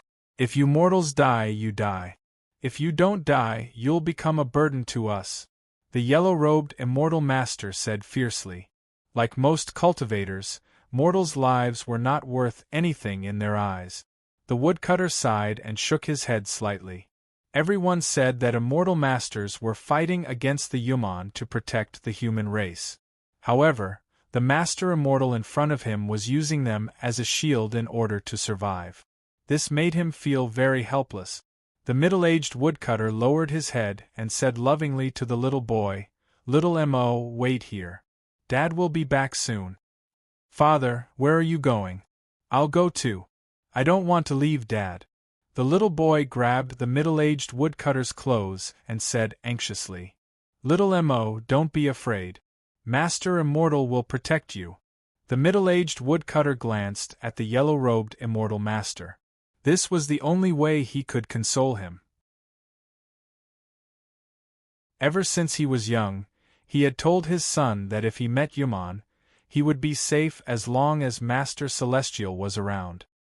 His son also believed in Master Celestial without a doubt. However, when he met Master Celestial and Yuman, he realized that even Master Celestial was no match for Yuman. Master Celestial had even pushed them to their deaths in order to survive. Shakily, he stood up and walked towards Huoyumeng with fear in his heart. He had no choice. There were so many people captured. Most of them were mortals without cultivation.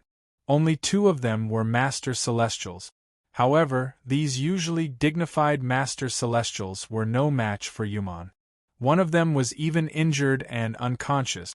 Only the other Master Celestial was still threatening him. If he didn't go, then his son would have to go. There were more than 20 mortals captured. Every time, Huoyumeng would make one of them step forward and cross the single-plank bridge. Everyone was unwilling. They all hoped that the Master Celestial would be able to kill these Yuman. However, the 2 Master Celestials they met didn't have any tricks up their sleeve. In order to survive, the yellow-robed immortal master forced everyone to follow Yumeng's orders and die. The single-plank bridge was extremely hot. Stepping on it was unbearable. How could the mortals cross it? Countless people were buried in the lava below. They became Huiyuming's tools for ridicule. Under the threats of the Master Celestial and Huiyuman, the captured mortals were all buried in the lava. The number of people kept decreasing. Now it was finally their turn. The middle-aged woodcutter didn't want to die. However, there were only 4 people left. He couldn't let his son cross the single-plank bridge first. The other Master Celestial was unconscious, and the yellow-robed immortal master was threatening them. There was nothing he could do. Master Celestial, I beg you. If you can escape, please save my son. The woodcutter turned around and begged. Cut the crap. I can't even save myself. Why would I save you? Stop dreaming. The yellow-robed immortal master spat. His expression was extremely cold. The middle-aged woodcutter was filled with despair. He secretly prayed that another Master Celestial would come and save his son. He looked at his son reluctantly. His eyes were filled with love. He hated himself for not being able to protect his son. Little Mo, take good care of that unconscious Master Celestial. Do you understand? The middle-aged woodcutter instructed. Actually, his words were completely unnecessary. How could a child protect an adult? If nothing unexpected happened after he died, his son would probably be pushed to his death by this ferocious Master Celestial. I understand, Father. You must come back. The little boy leaned against the wall. He hugged his knees and said anxiously. Under the urging of Huiyuman, the middle-aged woodcutter took one last look at his son. He hoped that his son would be reincarnated into a wealthy family in his next life. He trembled as he walked down the stairs. He came to the other end of the single-plank bridge. The middle-aged woodcutter poked his head out and looked down. There were many Huiyuman moving around in the lava. The lava that could instantly incinerate humans did not affect them at all. He stood in front of the single-plank bridge. However, he didn't dare to continue forward. So many people couldn't cross it. How could he? Hurry up! Huiyuman smiled evilly. A spark landed on the woodcutter's back, burning a large hole in his clothes. The woodcutter cried out in pain.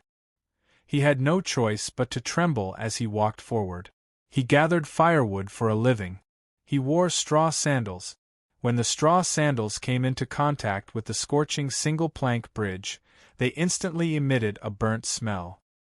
He had just taken a second step when the straw sandals burst into flames. The flames burned his soles, causing him to groan in pain. He hurriedly rubbed off his straw sandals, but he immediately regretted it. When his bare feet touched the single-plank bridge, his feet were already scorched black. The soles of his feet could no longer hold on. His body tilted and he fell into the magma. He heard many Huiyuman laughing maniacally and cheering. He was so helpless. However, at the last moment, his mind was filled with the image of his son, little Mo. When he thought about how his son would follow in his footsteps, his heart was filled with grief. Being swallowed by the boiling lava should only be a matter of an instant. Dying in an instant was not a big deal. Death was not scary. Most of the fear of death came from the few seconds before death. It was just scaring oneself. However, was this what death felt like? He did not feel any pain. There was no burning pain. However, he heard Huiyuman's angry cries. There seemed to be something roaring around him. He only felt something tighten around his waist. His falling momentum had been stopped. Following that, something seemed to bring him up rapidly. He opened his eyes and saw a 17 or 18-year-old young man supporting him with a serious expression. The young man was standing on a beautiful sword. It was like a rainbow. The young man was holding another sword. This sword was extremely strange. It looked like it had been bitten by insects and was in tatters. Immortal Master, you are an immortal master? The woodcutter cried out excitedly. He glanced and saw many Huiyuman soaring into the sky from the scorching lava. Flames covered the sky and covered the earth as they chased after them. Immortal Master, can you save my child? Can you not care about me? Can you just save my child? If he could, he wanted to kneel and beg. He was a father. If he had to choose someone to live, he would definitely choose his child without hesitation. Uncle, don't move. I will go and save him. Muyu could no longer watch the woodcutter fall into the lava and become Huayuman's nourishment. Even if this was Huayuman's lair, and there were many of them, he still had to try. He was furious. It was not only because of Huayuman, but also because of what the yellow-robed immortal master had done.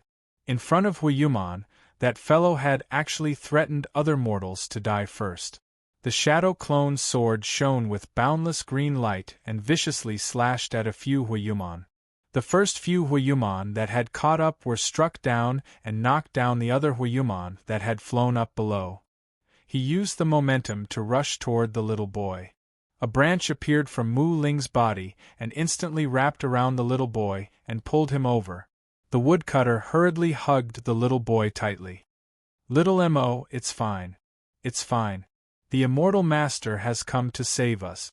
The middle-aged woodcutter hugged the little boy in his arms, his body trembling uncontrollably. He was content that his son had returned to his side. Muyu saw the conscious yellow-robed immortal master. That fellow's eyes were filled with the desire to live. It was as if he had seen his savior. He stretched out his hand toward Muyu. My lord, save me! The yellow-robed cultivator shouted anxiously. Muyu's eyes were filled with disgust. This kind of selfish fellow, who treated the lives of mortals like dirt, should not be alive in the first place. More and more Huayuman roared and pounced over. He could clearly feel the discomfort of Mu Ling's sword. It did not like these flames either. Muyu turned around and wanted to leave.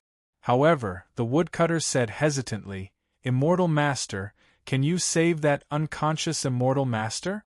He was injured by Huayuman because he wanted to protect us. He is a good person.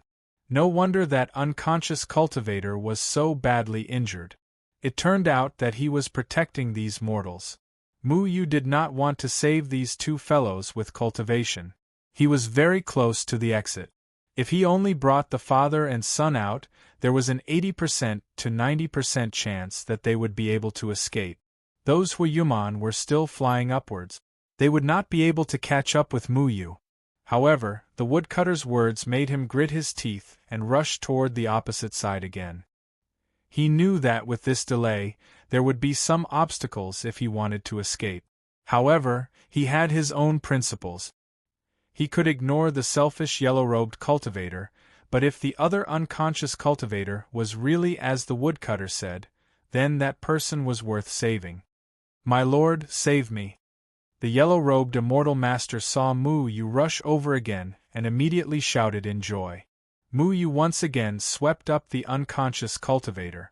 That person's breathing was weak and he was on the verge of death. He hesitated for a moment before bringing the yellow-robed man over. Perhaps this fellow was selfish, but he was still a member of the human race. Since he was already here, he might as well give him a ride. Muyu clearly felt a sense of strain while carrying 4 people. He immediately slowed down. He also had to deal with the flames coming from all directions. To him, flames were the thing he hated the most. A few Huayuman had already pounced over. They were slashed apart by his shadow swords and fell down. However, countless Huayuman continued to charge forward. He turned and flew towards the exit. Just as he was about to rush out of the cave, flames that filled the sky shot towards him like venomous snakes, causing his body to slow down. When he wanted to continue forward, the cave entrance was blocked by Huayumring. I didn't think that there would be a fish that escaped the net. Hee not simple. Huayuman's body flashed with flames as he glared fiercely at Muyu.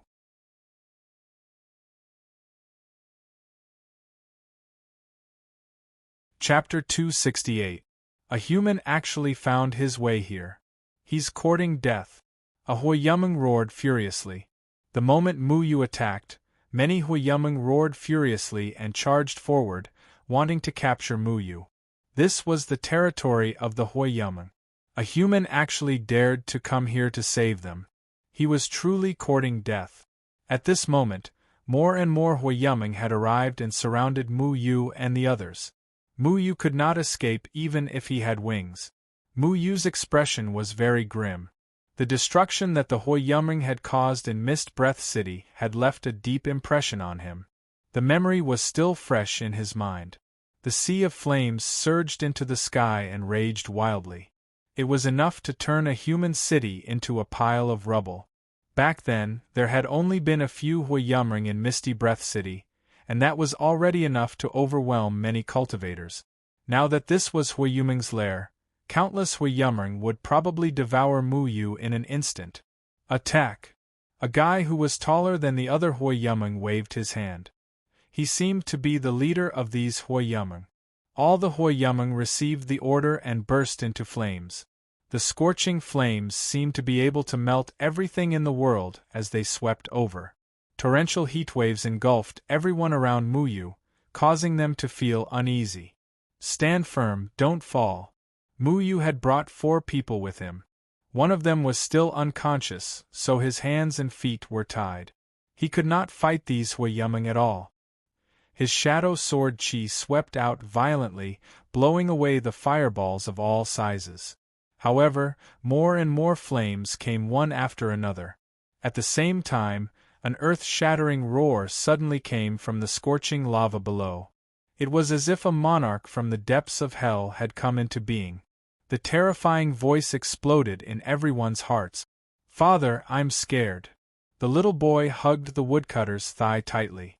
"Little Mo, don't be afraid. Lord Immortal Master will protect us." The woodcutter carried the white-robed cultivator on his back while grabbing the little boy's collar tightly with one hand. However, the roars from underground grew louder and louder. Scorching heat waves rolled over, suffocating them. Then, they heard the sound of something jumping out of the lava. The splashing sound of lava splashing filled the entire smelted cave. Mu Yu took a closer look. It was a berserk magma beast. Its body was the size of a small house, and its body was splashing magma from time to time. It looked like a bear, but it had a pair of small wings on its back. These wings flapped slightly, allowing it to fly with its huge body. This giant lava beast had been hiding in the magma all this time. Mu Yu didn't even notice it. He didn't expect it to suddenly jump out at this time. His current situation was very bad. He had 2 mortals by his side, an unconscious fellow, and a cultivator who did not seem to have any combat strength. Unless he could escape from this lava cave, he had no chance of winning in Huiyumeng's home ground. No, there are too many of them. I can't use it. Mu Yu's entire body was drenched in sweat. His sword chi could repel these Huiyumeng, but Huiyumeng kept coming. He couldn't do anything, not to mention that he had to constantly protect the others from being burned by the flames. The people behind him were in his way.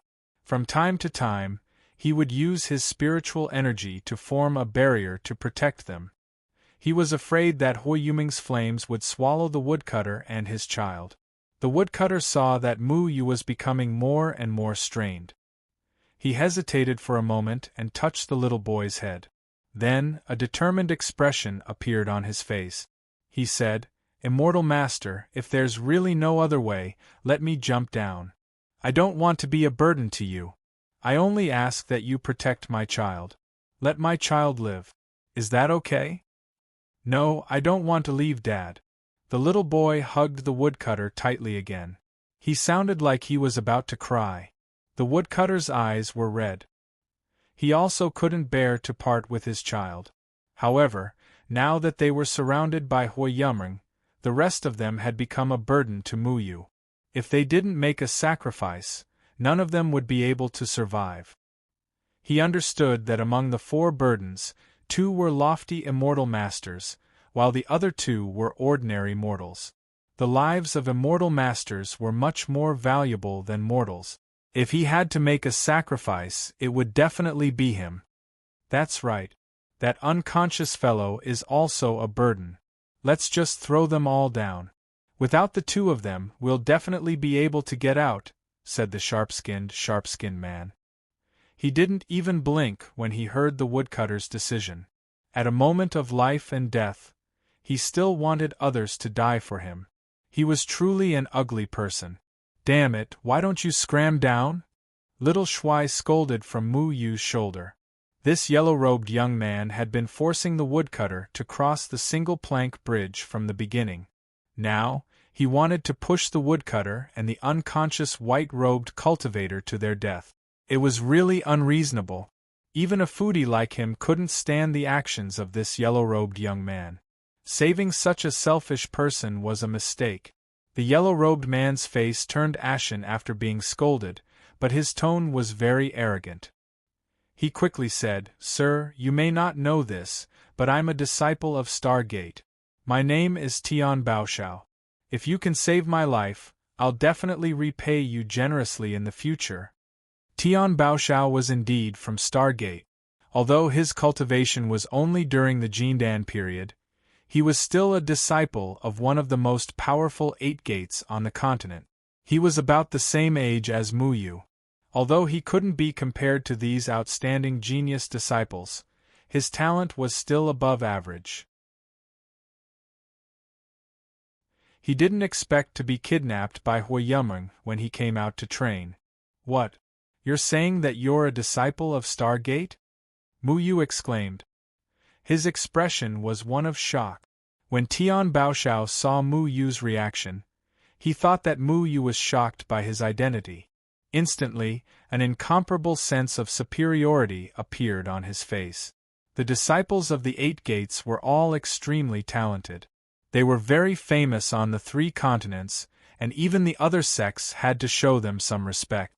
When Mu Yu appeared here, he was dressed very crudely. Tian Baoshao thought that he was a rogue cultivator. He thought that as long as he revealed his identity, the other party would try to curry favor with him even if his cultivation was high. Now, when he saw Mu Yu's shocked expression, he knew that he had guessed correctly. The identity of a disciple of Stargate was very important on the 3 continents. No matter how talented a country bumpkin like Mu Yu was, he would still have to be courteous to a disciple of Stargate. "I knew it.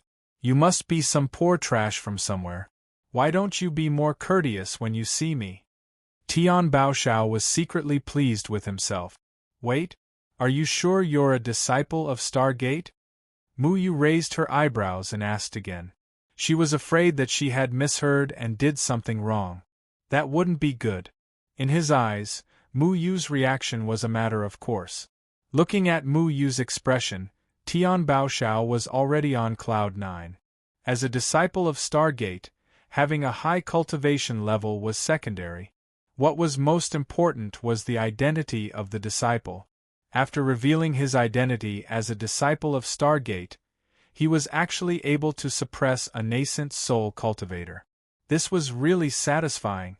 He flicked the dust off his clothes and said in a very proud tone, "That's right, I am a disciple of Stargate. I came here on the orders of my sect, but I didn't expect to be attacked by Hui Yumeng. If you can take me out of here, I will report back to my sect.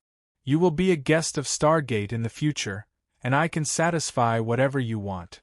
Tianboxio thought that Mu Yu would definitely say, "Don't worry, I will definitely protect you as you leave in fear and trepidation." Then, he would listen to his suggestion and throw the woodcutter and the white-clothed cultivator down the cliff. After that, he would protect Tianboxio and leave Hui Yumeng's territory safely. Finally, he would ask Tianboxio if Tianboxio was hurt or something along the lines of, "Are you hurt?" However, he was wrong and very wrong. This was because before Mu Yu could do anything, Xiao Shuai had already kicked him out. "Damn it. I didn't look at the almanac when I went out. I actually ran into someone from Stargate, and I even wasted time to save you. What a cheap hand." Mu Yu's expression looked as if he had stepped on dog shit. He gave Tian Baoshao a mocking look of disgust, and at the same time, he couldn't help but curse. You, how dare you? How dare you kick a disciple of Stargate? You! Tian Baoshao shouted in horror. He couldn't understand why he was suddenly kicked out. He thought that after he announced his identity and promised the other party some benefits, the other party would naturally be flattered and politely take him out in one piece. He didn't expect that what greeted him was an extremely strong little foot from a little beast. I hate people from Stargate the most right now, and you're still bringing bad luck to me. Mu Yu spat. He recalled the time when Shi Minghui and Tian Yun framed him in the second heaven. In the end, Tian Yun even managed to escape, which was equivalent to causing him a lot of trouble. Just thinking about it made him feel unhappy. The giant lava beast just happened to fly up from below. When it saw a figure falling down, it opened its mouth without hesitation and spat out flames, instantly burning Tian Baoshao to ashes. Until his death, Tian Baoshao still couldn't figure out what he had done wrong. How could a Stargate disciple with such a deterrent status be dismissed by the other party with a look of disgust? If he had been obedient and didn't say anything, Mu Yu might have taken him out. Unfortunately, Mu Yu didn't have a good impression of Stargate, so when Xiao Shuai kicked him, he didn't even bother to lift his eyelids. He had already crippled the young master of Stargate, and a little disciple of Stargate still wanted to show off his superiority in front of him? Where did he get his confidence from? What a strange sense of superiority. Immortal Master, he, the woodcutter was shocked. He thought that if one of them had to die, it would undoubtedly be him. He was prepared to die, but the little beast on Mu Yu's shoulder kicked the arrogant and despotic Stargate disciple without saying anything. Don't worry, I won't kick you. I said I would save him, so I will. That guy from Stargate isn't human, he's a pile of dog shit, don't you think so? Xiao Shuai wagged his tail and touched the little foot he used to kick the disciple. He then muttered, "Why is it so painful to kick a Stargate disciple? Is their skin too thick?" He's not human, that's right. Oh no, I shouldn't talk about Immortal Master, but, sigh, who cares? It's good that he died. If the woodcutter had cultivation, he would have beaten Tian Baoshao up a long time ago. So many people had been captured by Huayuman, but Tian Baoshao didn't think about how to get them out. Instead, he used his status as an immortal master to threaten the mortals and arrange their deaths one by one, making them die first. At that time, the woodcutter and his son were hiding in the corner, so they weren't discovered by Tian Baoshao, so they didn't die so quickly. Uncle, don't think too much. Some people aren't worth saving. Mu Yu looked at the lava beast that was getting closer and closer, and his heart became more and more cautious. Huayuman wasn't as easy to deal with as the other monsters. When he was at the second celestial stage, he could just throw Xiao Shuai as bait if there were any monsters. However, Huayuman didn't eat Xiao Shuai at all. Besides, he was afraid that Xiao Shuai wouldn't be able to come out after being eaten. It wasn't just the lava beast below. Even the surrounding Huayuman had surrounded them, and the raging flames had already surrounded them. Mu Yu thought back to the dream that Huan Ling had arranged for him. At that time, his Mu Ling sword had fully demonstrated the vitality of the phrase, "A wildfire can't burn it away, but it will grow again when the spring breeze blows." That kind of endless vitality spilled out of Mu Ling's sword, and even Luo Shang's flames couldn't burn it away. However, when Mu Ling's sword hummed, Mu Yu understood that the battered Mu Ling sword had lost too much of its spirituality and couldn't resist such majestic flames. If it was in the past, it might have been possible, but the current Mu Ling sword couldn't do it at all. Suddenly, Xiao Shuai slapped his head and shouted, "Xiao Shui! Where is she?" Mu Yu looked around, but Xiao Shui was nowhere to be seen. He really wanted to beat Xiao Shuai up. How could he joke at this juncture? Then, he thought about it again. If Xiao Shui was here, it would be great. Fire and water were natural enemies, and Xiao Shui might have a way to subdue these Huayuman, giving him a chance to survive. However, Xiao Shui had already returned to the monster race with White Ape Demon King, leaving him with only the water spirit. The water spirit.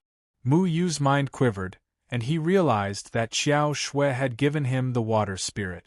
The water spirit was a supreme Yuman sacred artifact, just like the Mu Ling. It should be more than enough to deal with these Huayuman, right? However, when Mu Yu took out the water spirit, he became discouraged. The water spirit was a good treasure, but the problem was that Mu Yu couldn't control it at all.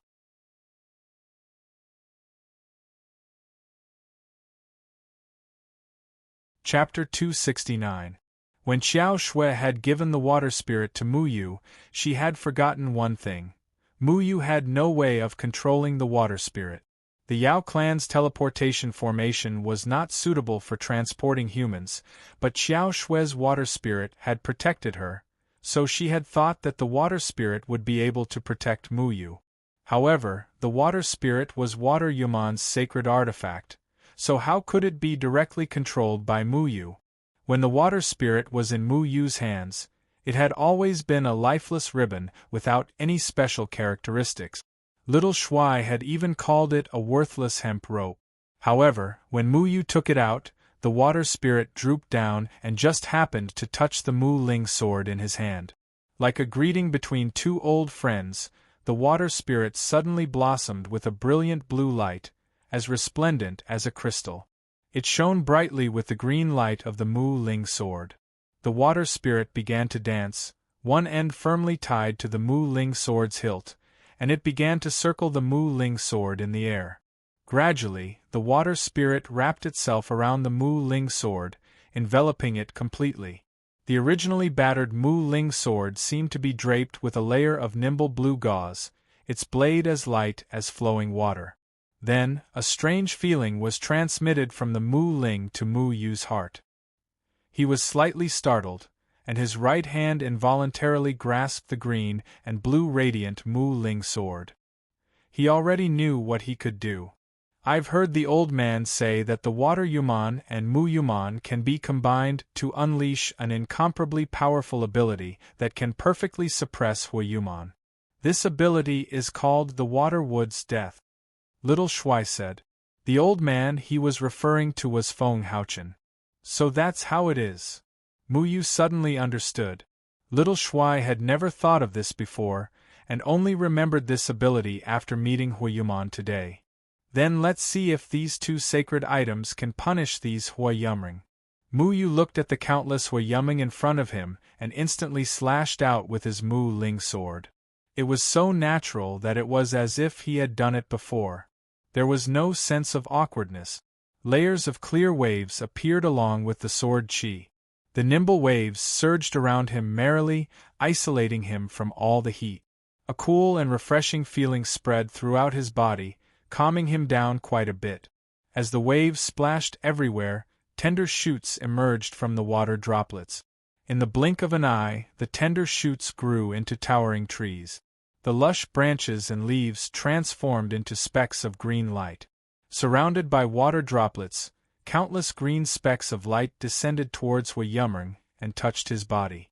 Huayumring had never encountered such a situation before. There was no memory of these strange blue specks of light. Furthermore, they were absolutely confident that they could incinerate anything that touched them, so they did not even try to block them. They could imagine how these inconspicuous specks of light would turn into smoke when they came into contact with their scorching flames. Hiss! The specks of light did not disappear. Countless blue specks of light landed on Huayuming's body. It was like a dry land that had been exposed to dew for a long time. The flames on Huayuming's body were involuntarily extinguished by the outer layer of water droplet. The green light had already penetrated Huayuming's body. Huayumring, who was charging at the front, stopped. A look of disbelief appeared on his face. He looked at the green light on his body in shock. The water droplets had already extinguished the flames, and the green light covered his entire body. Huiyuming's dry and cracked body was originally covered in lava. However, at this moment the lava had already been replaced by green light. His entire body was filled with a thriving vitality. Kacha! Tender shoots squeezed out of Huiyuming's skin and emerged from his body. Every crack was filled with green sprouts of various sizes. The green sprouts bloomed in the blink of an eye and grew rapidly. Countless branches and leaves sprang out from Huiyuming's body. The roots that coiled around Huiyuming's body suddenly stretched out. Huiyuming wanted to scream in fear, but branches also grew out of his mouth. He could not shout at all. Just like a potted plant, Huiyuming's body became the base of the leafy plant. It was strange and jagged. Huiyuming, who had been alive and kicking, suddenly stopped breathing. However, he did not fall. Instead, he strangely floated in midair. Waterwood's death. Not a bad name.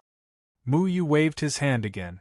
Countless rays of green light surged out, once again enveloping the few Huiyuming in front of him. When the other Huiyuming saw their comrade at the front suddenly become covered in branches and leaves and lose his life, they immediately froze in place. When more Huiyuming became potted plants in Mu Yu's hands, they finally reacted. They all roared in anger and retreated. Mu Ling and Shui Ling. How could he have such treasures? The leader of the group, Huiyuming, looked at the green and blue sword in Mu Yu's hand in shock. He remembered that these two treasures were Yuman's sacred artifact. The fusion of water and wood would produce an astonishing power. It was not something that small fries like them could resist. After toying with the human race for so long, it's time to collect some interest. The aura of Mu Yu's Mu Ling sword did not diminish. The sky was filled with green light, like a storm of blooming pear blossoms, continuously enveloping the Huiyuman. Some of the Huiyuming were not convinced and wanted to resist. After they stopped, they opened their mouths and spat out monstrous flames towards Mu Yu's green light. They wanted to use their flames to block the green light and prevent it from getting close to them. However, the green light was still unstoppable. It actually penetrated the layers of flames and infected the Huiyuming. In the blink of an eye, several more potted plants appeared in the air.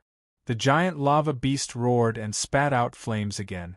The flames transformed into various ferocious demonic beasts, biting and tearing at Mu Yu. The Mu Ling sword in Mu Yu's hand quickly transformed into green and blue lights. These lights also transformed into vines of various colors that pounced towards the demonic beasts. Countless demonic beasts collided with the green and blue demonic beasts. The green and blue demonic beasts instantly devoured the demonic beasts, turning them into the purest vitality. The flames of the demonic beasts were replaced by the green and blue light. They actually turned around and attacked the demonic beasts behind them. When Huiyuming saw that the giant lava beast's flames were no match for the two sacred artifacts, he came to a realization and shouted, "Retreat! Quickly retreat! Run into the magma!" The remaining Huiyuming finally despaired. After sensing the death of their companions, they no longer had any thoughts of resistance. They all covered their heads and fled, leaping into the magma. The giant lava beast came with a vengeance, and its fleeing speed was unimaginably fast. Although it only had a pair of laughably small wings, its speed was much faster than the Huiyuming. After sending a few Huiyuming flying, the giant lava beast was the first to hide in the magma. Plop, plop, plop. The sound of countless Huiyuming falling into the magma rang out. All the Huiyuming looked as if they had seen a ghost. They roared and ran in all directions. Those that ran a little slower were turned into potted plants by Mu Yu. Those potted plants were still standing firmly in their original spots, not falling. Trying to escape? Not so easy. Mu Yu waved the Mu Ling sword again, and even more light spots chased after the fleeing Huiyuming. He successfully caught up with a few more Huiyuming. Unfortunately, the rest had disappeared into the magma. When the green light spots came into contact with the magma, they did not react like the Huiyuming did. Instead, they were swallowed by the magma. The magma is actually not afraid of my waterwood's death. What a pity. Muyu shook his head. However, he was already very satisfied with this result. The Huoyumeng were chased back into the magma. All that was left were potted plants of various shapes and sizes. Muyu did not know what to do with them. Immortal Master, these. The woodcutter's mouth was agape. When countless Huoyumeng surged over, he thought that he was definitely going to die. Who would have thought that the Immortal Master would rely on a ribbon and a broken sword to beat these arrogant Huoyumeng into a pulp? It's a piece of cake. I'll deal with as many as come. Muyu was all smiles. It was all thanks to this broken piece of wood and the silly ribbon that they were able to escape danger. Otherwise, they would have been doomed today. At this moment, he could not be bothered to chase after the Huoyumeng. Whether or not he could catch up to them was one thing. However, it would be bad if the leader of the Huoyumeng brought a bunch of reinforcements over. The 5 elements reinforced and restrained each other. The combination of water and wood could perfectly restrain fire. However, there would definitely be other things that could restrain water and wood. Muyu came all the way here. This mountain stream was not just the territory of the Huoyumeng. Looking at the trees, the ground, and the corpses in the river, he knew that this mountain stream was definitely the gathering place of the Huoyumeng. If some Huoyumeng or Jinyumeng did not fear Muyu's waterwood's death, then it would not be fun. He brought a few old, weak, and sick people with him. It was more important for him to leave this place. Muyu did not hesitate any longer. He headed straight for the cave entrance. Muyu did not bother to clean up the strangely shaped potted plant. He left them there to suppress the Huoyumeng. It was a warning to them that they should pay the price for killing so many humans. Muyu brought them out of the cave. The heat in the air instantly disappeared, and they felt much cooler. He rested for a moment. Then, he brought them back the way they came. They left the Yumon's territory and flew in the direction of Lanshi City. A gentle breeze blew past. Muyu saw that the Yumon did not chase after them. Only then did he heave a long sigh of relief. "Oh, that's right. I haven't asked for your names yet," Muyu said. "Immortal Master, my name is Yen Heng. Everyone calls me Old Man Yen. I gather firewood for a living. This is my son, Yen Xiaoma." Old Man Yen hurriedly replied. After escaping death, he was extremely grateful to Muyu. His expression was also very respectful. He was afraid that he would neglect Muyu. "Immortal Master, thank you for saving us." Xiaoma blinked his big eyes and said crisply. Muyu chuckled. He thought of the 2 little brats, Kong Kong and Meow Meow. He said, "No need to thank me. I just happened to pass by." Xiaoma rolled his eyes and continued to ask, "Big brother Immortal Master, Father told me that the one who can control water and wood is Yumon. Why do you know it too?" Old Man Yan's expression immediately changed. He hurriedly scolded, "Xiaoma, don't talk nonsense. That's Immortal Master's magical power. Sir Immortal Master, children's words carry no harm. Please don't take offense." Old Man Yen was also a sensible person. He was also wondering why Muyu could control water and wood at the same time. However, he did not dare to ask. Moreover, the reason had nothing to do with him. He should be thankful that he could escape from the Huoyumeng's lair alive. How would he dare to ask?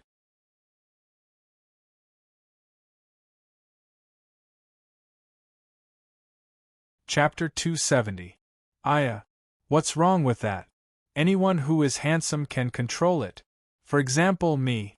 Look, I can even control you. Xiao Shui wagged his big tail carelessly. The surrounding spiritual energy suddenly surged, lifting Xiao Mo up and gently swaying him. And that's right. What he said makes sense. Muyu held back his laughter.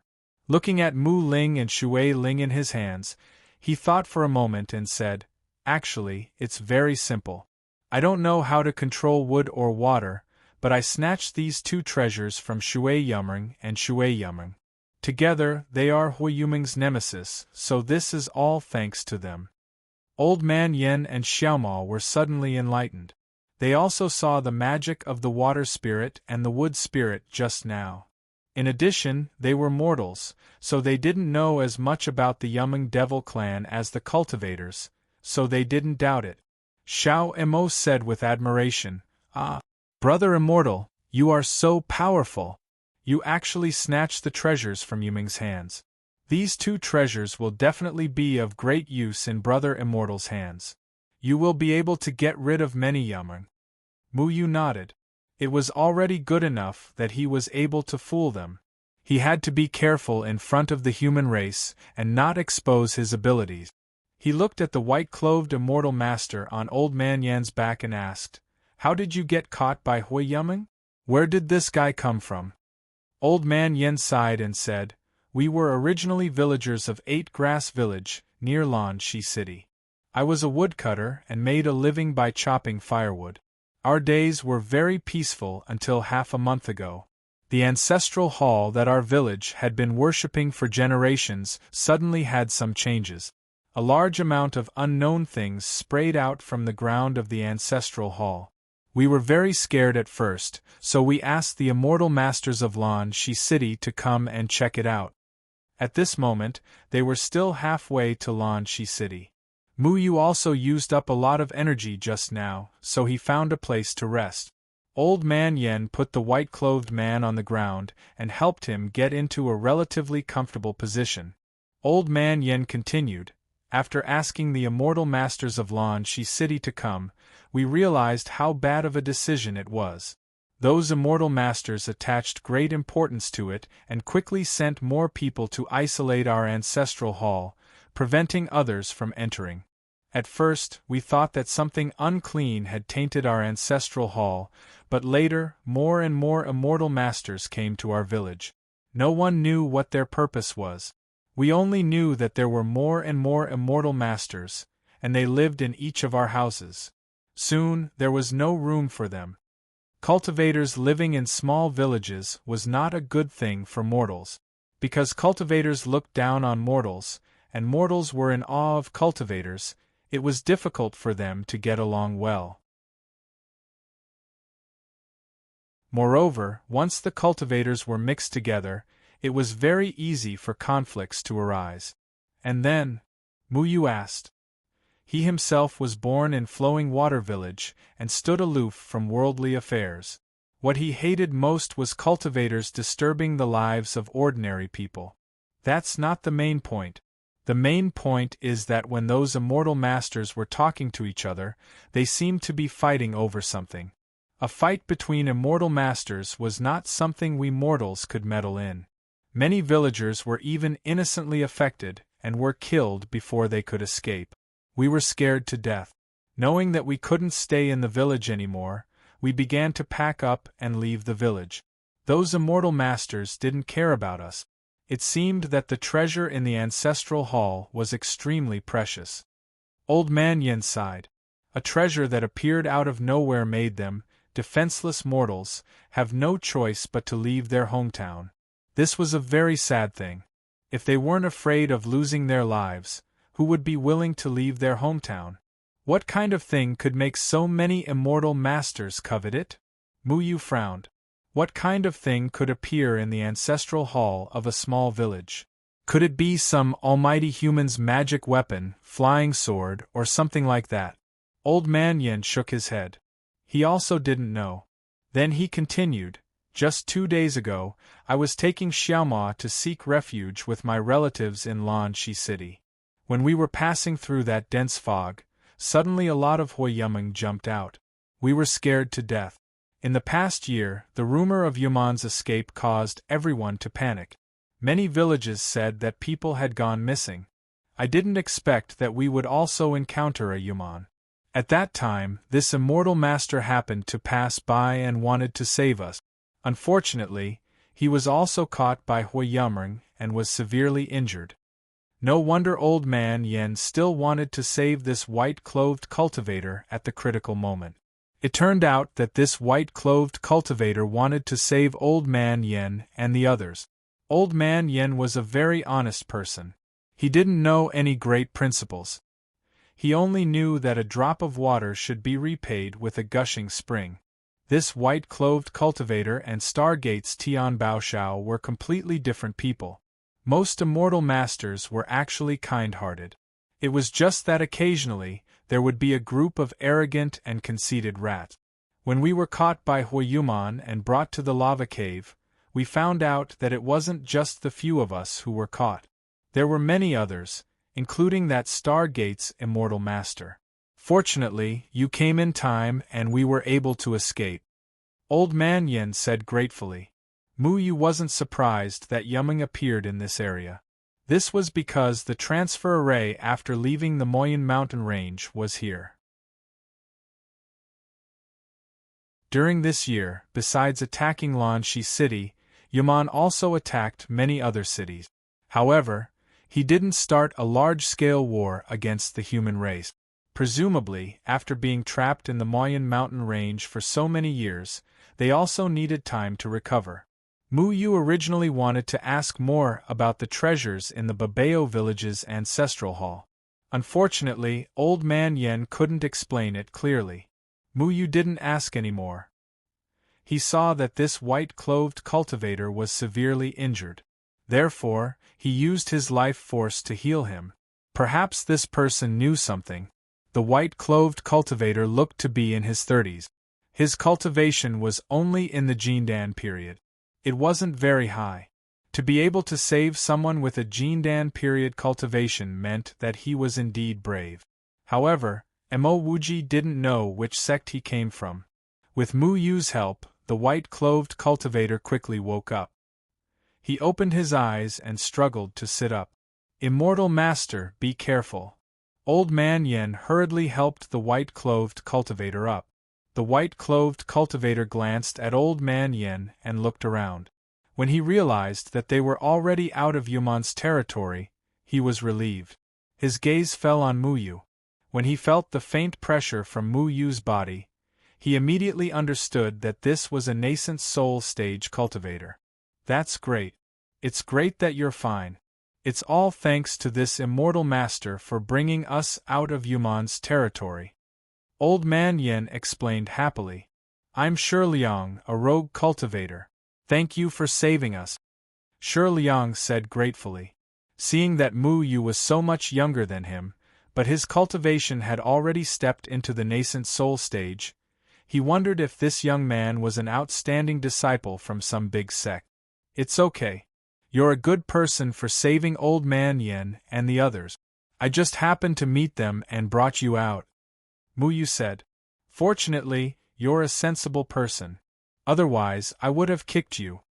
Xiao Shui hummed and said, just now, there was an arrogant and despotic guy who was sent flying by my kick. Master, are you talking about that Stargate's Tianbao Shao? Shi Liang asked in surprise. What? Did he also threaten you to die or something? Mu Yu felt nauseous when he thought of that Tianbao Shao. He had never seen such a disgusting person.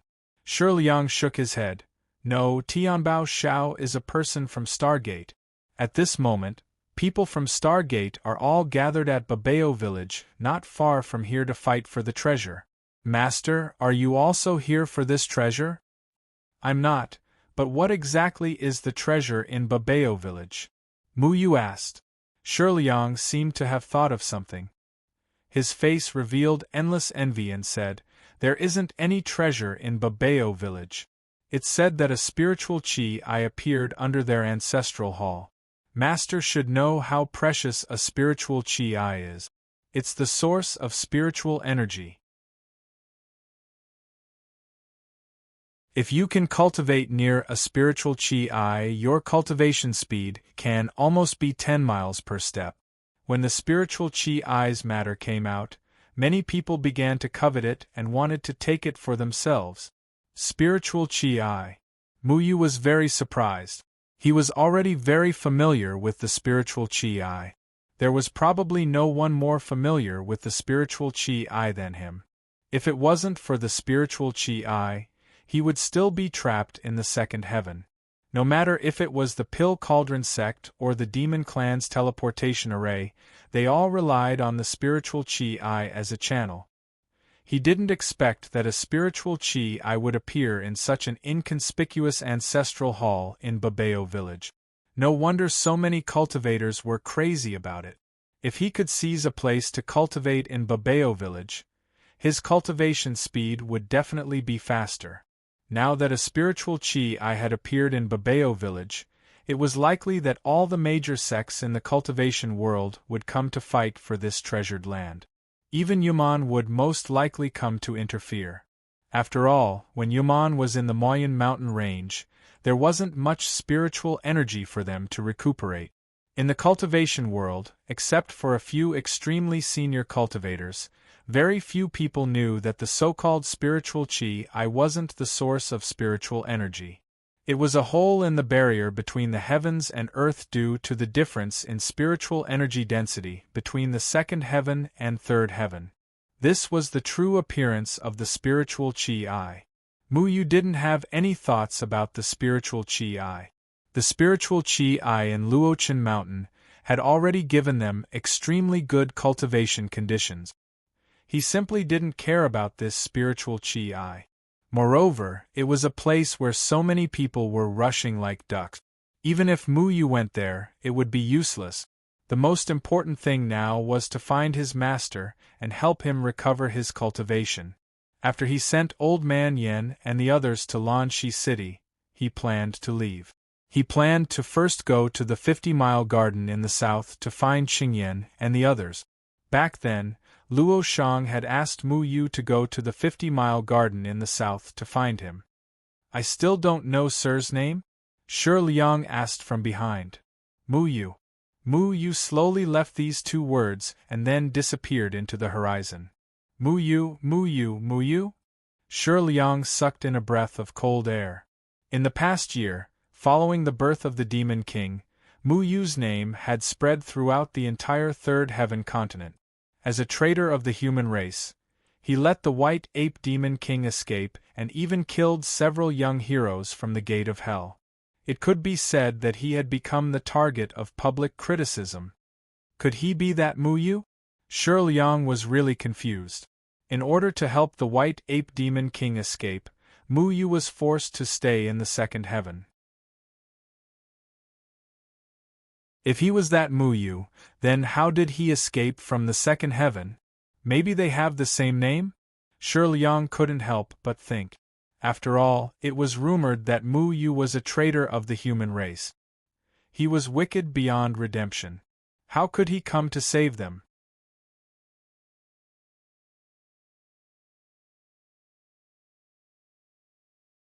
Chapter 271. Have you heard? A spiritual energy appeared in 8 Grass Village.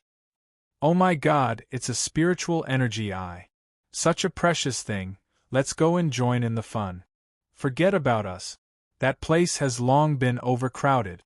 Many self-cultivators are fighting there. I heard that many people have died. Even the disciples of the 8 Gates have appeared there. Now those who can enter that small village are those with high cultivation, at least in the nascent soul stage. Some self-cultivators in the restaurant were talking about the spiritual energy in 8 Grass Village. Muyu was also listening to them. He had already left Lanxi City and settled down in a small town to rest. These 2 days, from time to time, he would hear some news about the spiritual energy in 8 Grass Village. Muyu was not surprised by this. You are too naive. Now it's not just self-cultivators. This morning, I heard that the Demon Clan also appeared in 8 Grass Village, a self-cultivator said mysteriously. What? Didn't the Demon Clan disappear a long time ago? How dare they come out? Another companion said in surprise. You're too ignorant.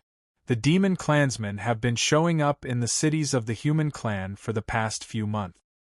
The Demon Clan is so bold? No one is going to punish them? Punish? 10 months ago, the White Ape Demon King ran out of the second layer of heaven. At that time, this matter caused an uproar. Once the White Ape Demon King appeared, the demon clan became 10 times stronger.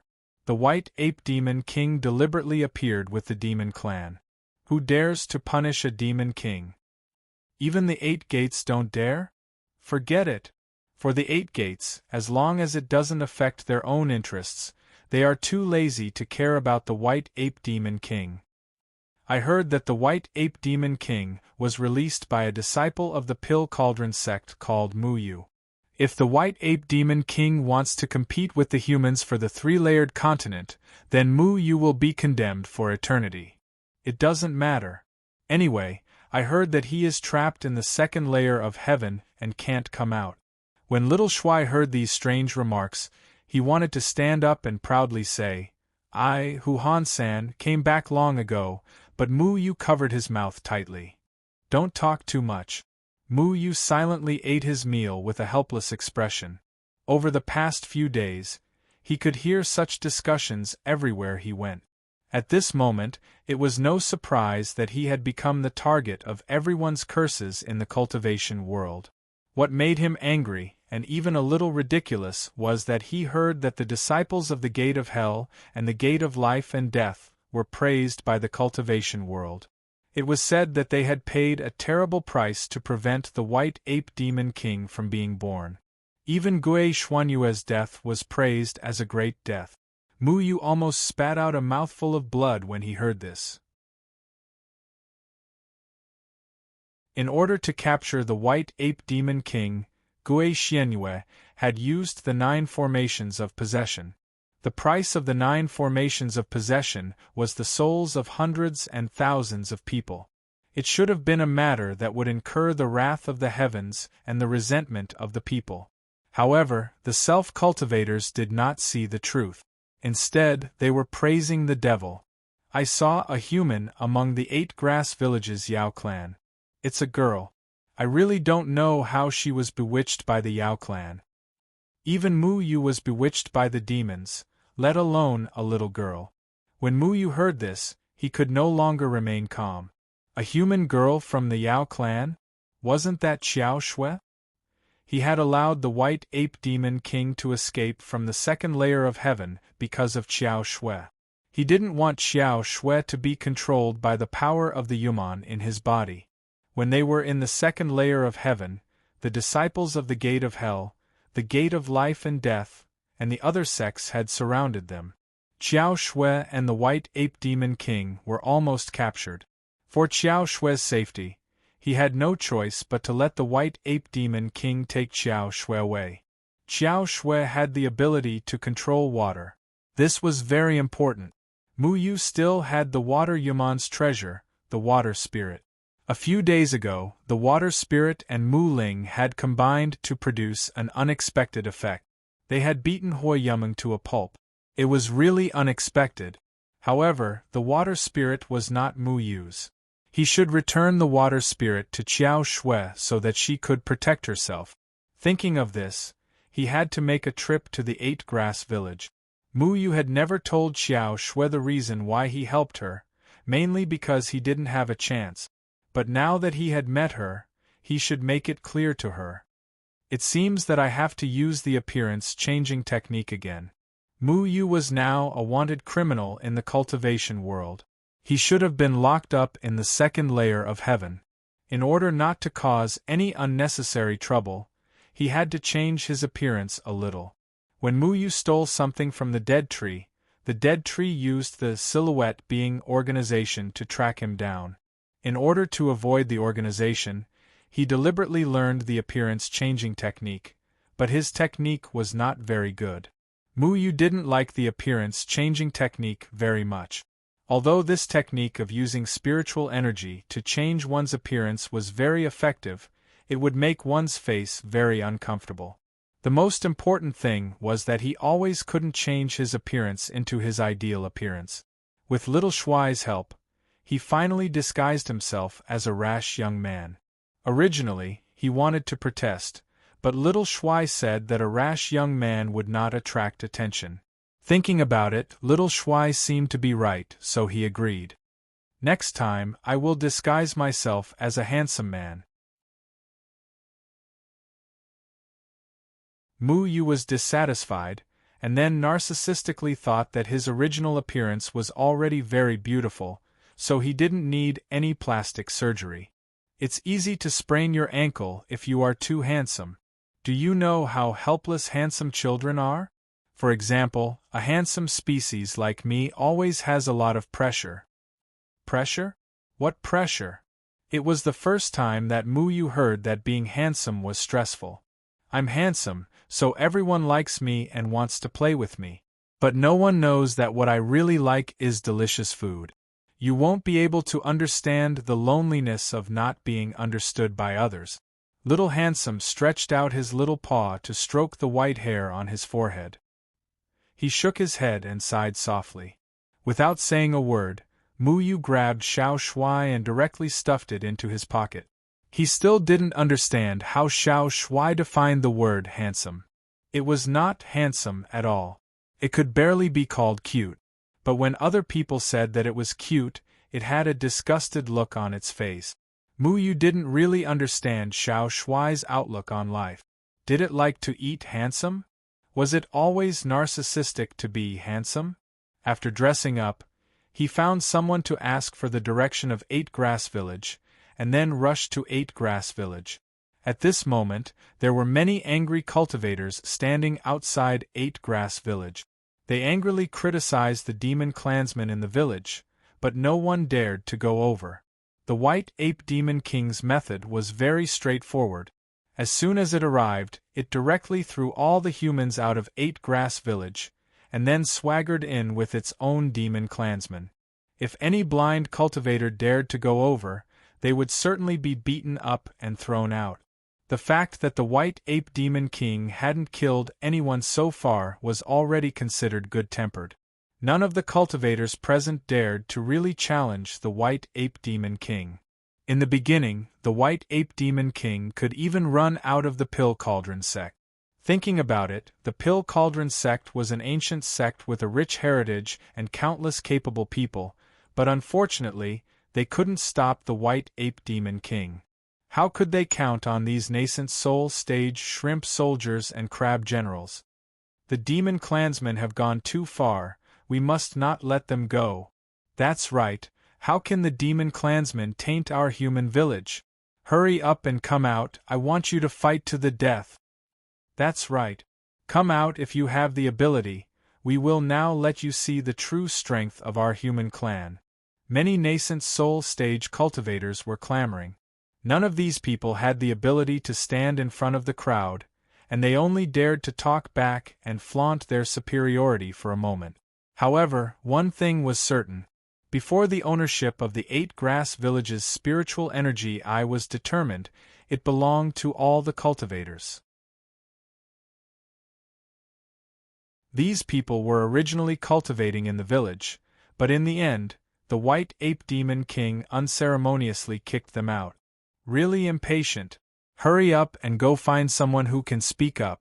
You bunch of useless guys, I always feel that the overall level of the human clan has been dragged down by you.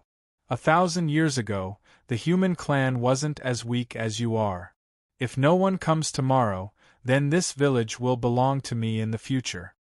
The White Ape Demon King lazily walked out and stood at the entrance of the village with his hands crossed in front of his chest. He had a rebellious look like a bandit. As soon as he came out, a terrifying aura instantly shrouded everyone, making everyone almost scared out of their wits. They trembled with fear and couldn't say a word. Those cultivators who were waving their fists and saying that they would fight to the death with the demon clansmen were scared silly for a moment. They didn't even dare to breathe. You wait, we will go find someone to fight to the death with you. After a long time, someone finally spoke up. Just a moment ago, he had said that he would personally go up, but when he saw the White Ape Demon King's imposing manner, he immediately changed his mind. Yes, don't be so proud. Our human clan's powerful figure hasn't arrived yet. Many people echoed, but their voices were like the buzzing of mosquitoes, completely lacking the previous enthusiasm. Now, the White Ape Demon King, who had recovered his cultivation, stood there like a mountain pressing down on everyone's heart. His words weighed 10,000 pounds, and no one could bear it. Behind the white ape demon king stood a dozen or so young demon clansmen. These demon clansmen all had an extraordinary aura. The weakest of them was at the nascent soul stage, while a few of them were at the out-of-body stage. Such outstanding young people were extremely rare in the human clan. "Look, Sister Qiao Shui is over there." Little Shui secretly poked his head out. Then, as if he had thought of something, his eyes were filled with endless fantasy. He said, "Sister Qiao Shui gave me the deepest impression that day when she jumped off the cliff. We watched her from below. If only she had worn a skirt that day. And right. That was indeed a pity. Bah, you little brat, what nonsense are you thinking?" Mu Yu knocked on little Shuai's head.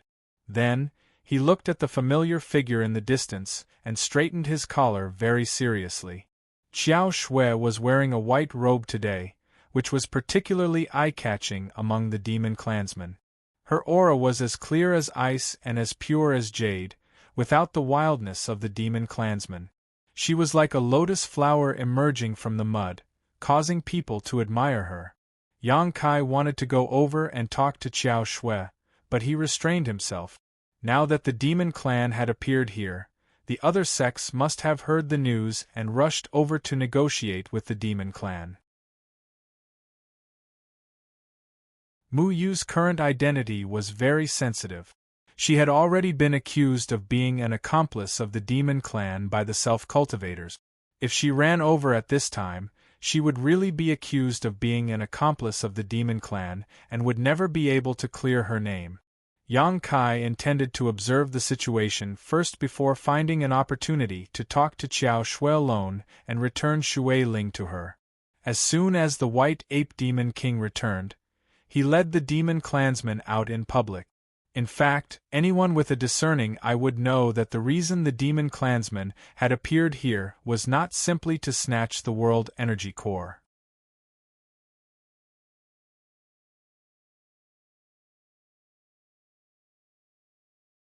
Chapter 272.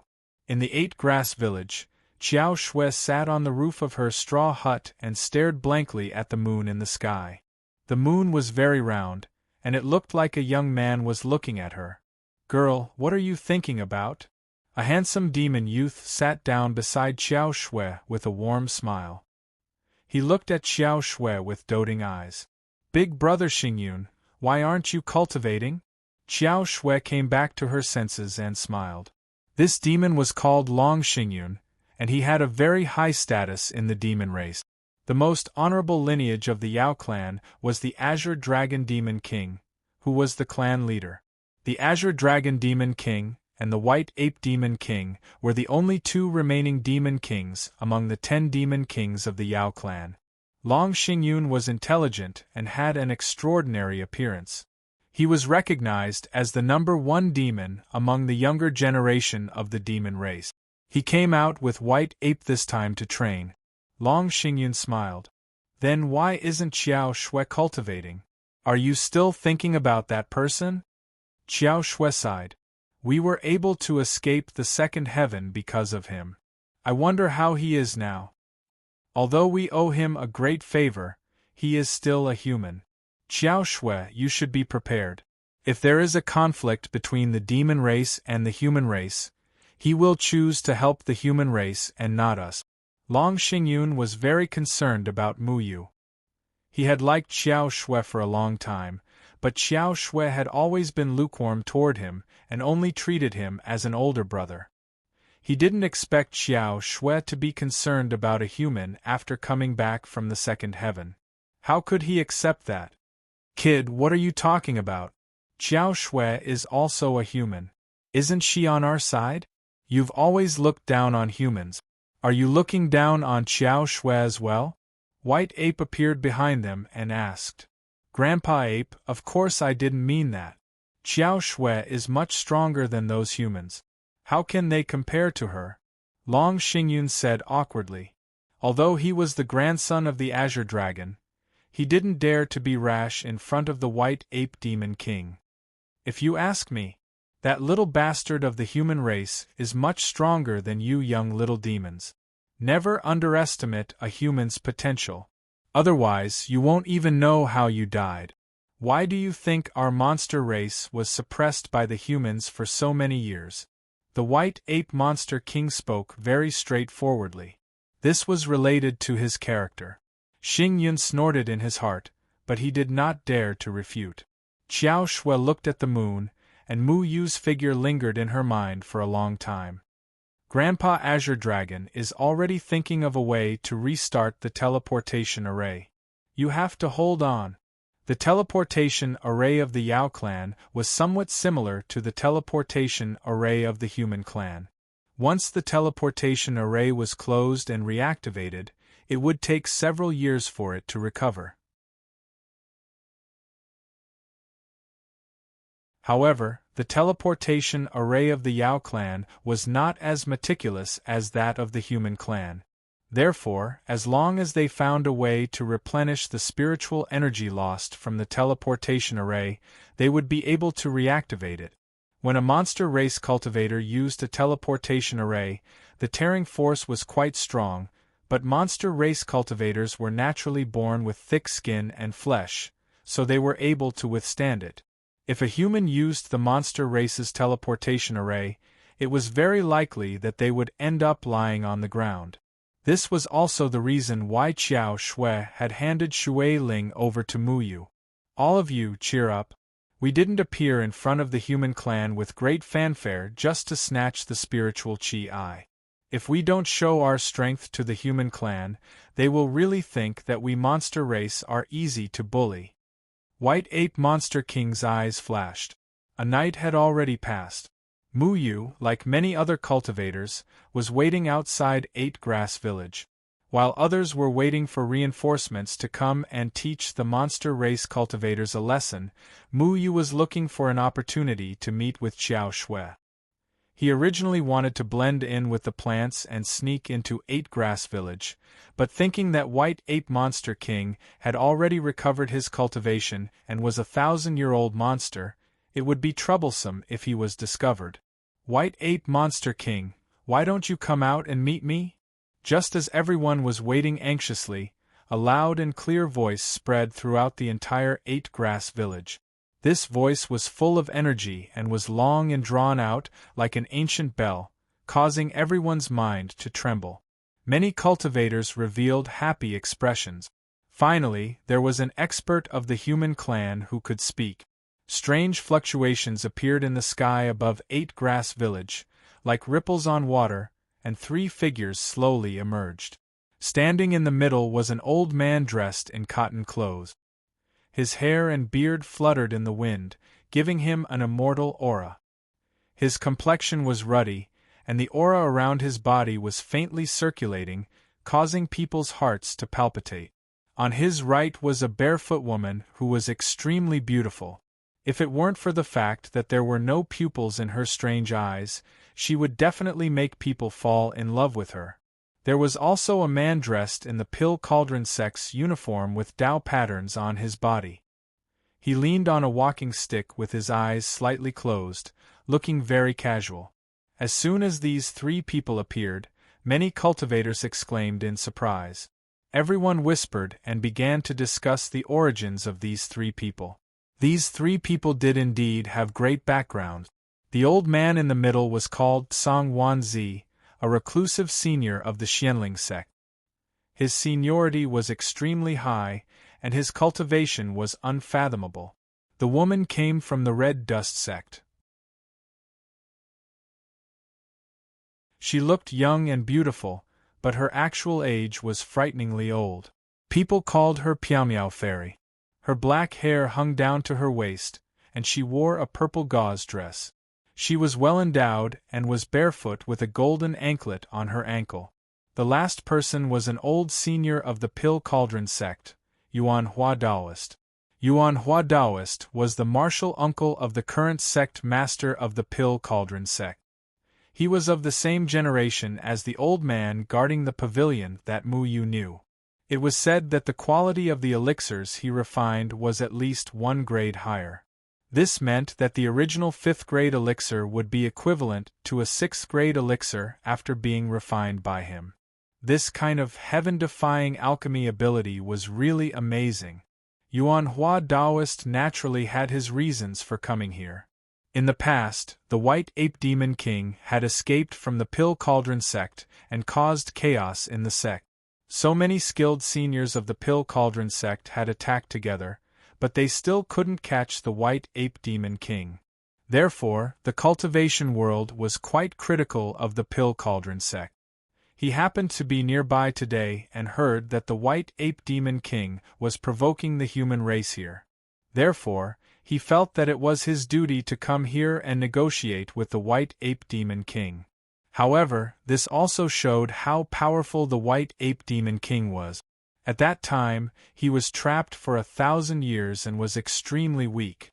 He was also attacked by the 9 formations of the Gate of Hell, and almost lost his life. But even so, the entire Pill Cauldron sect couldn't do anything to him once he fused with his Niden. Of course, there was also the factor that the alchemists were not good at fighting. However, the Pill Cauldron sect was a big sect after all. Even if they were not good at fighting, their mountain gate was not a place that ordinary people could enter and leave at will. But the White Ape Demon King was unstoppable. After killing the juniors of the Gate of Hell and the Gate of Life and Death, he left a very deep impression on everyone. Now, nearly a year later, he swaggered in the sight of the human race. Looking at his restrained and arrogant appearance, it was likely that his cultivation had almost recovered. "Can the 3 of you talk?" The White Ape Demon King lazily stepped out and appeared in the sky above 8 Grass Village. His expression was very leisurely. Even if the 3 people made it clear that they were here to denounce him, he was not afraid. If he was afraid, he would not be the White Ape Demon King. As soon as the White Ape Demon King appeared, the 3 people led by Tsang Wanzi frowned. The White Ape Demon King stood there, and even the 3 of them felt a sense of pressure. They knew that if they really fought, the White Ape Demon King's strength would not be inferior at all. The 3 of them would even be suppressed. White Ape Demon King, what is the meaning of you invading our human race's village? Tsang Wanzi asked in a deep voice. The White Ape Demon King's reappearance was irreversible unless there was an even more powerful human almighty to reseal the Demon King. However, the person who sealed the Demon King thousands of years ago had disappeared in the vast river of history. The human race was not an immortal existence like the Demon King. Many powerful almighty beings could not withstand the erosion of time. The spiritual Chi is a treasure of heaven and earth. Treasures belong to those who are capable. Why can't we demon race have it?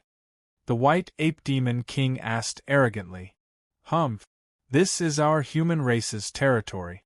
Even if there are treasures, they should belong to us humans. What does it have to do with you demon race? Tsang Wanzi rebuked. The White Ape Demon King was not angry. He yawned and said, "You say this is your territory, but I remember that this area belonged to us demon race thousands of years ago. Isn't that right? 1,000 years ago, this area did belong to the demon race. However, the demon race suffered heavy losses during the war between the human race and the demon race. They were forced to hide, and this area became the human race's territory. The truce agreement between the human race and the demon race was clearly written. If you give up this place, it will belong to us. Do you want to break the truce agreement?" Tsang Wanzi said. "It's just an agreement. What does it have to do with me? I didn't sign it. Besides, 1,000 years have passed and the person who signed the agreement is nowhere to be found. How do I know if it's nonsense?"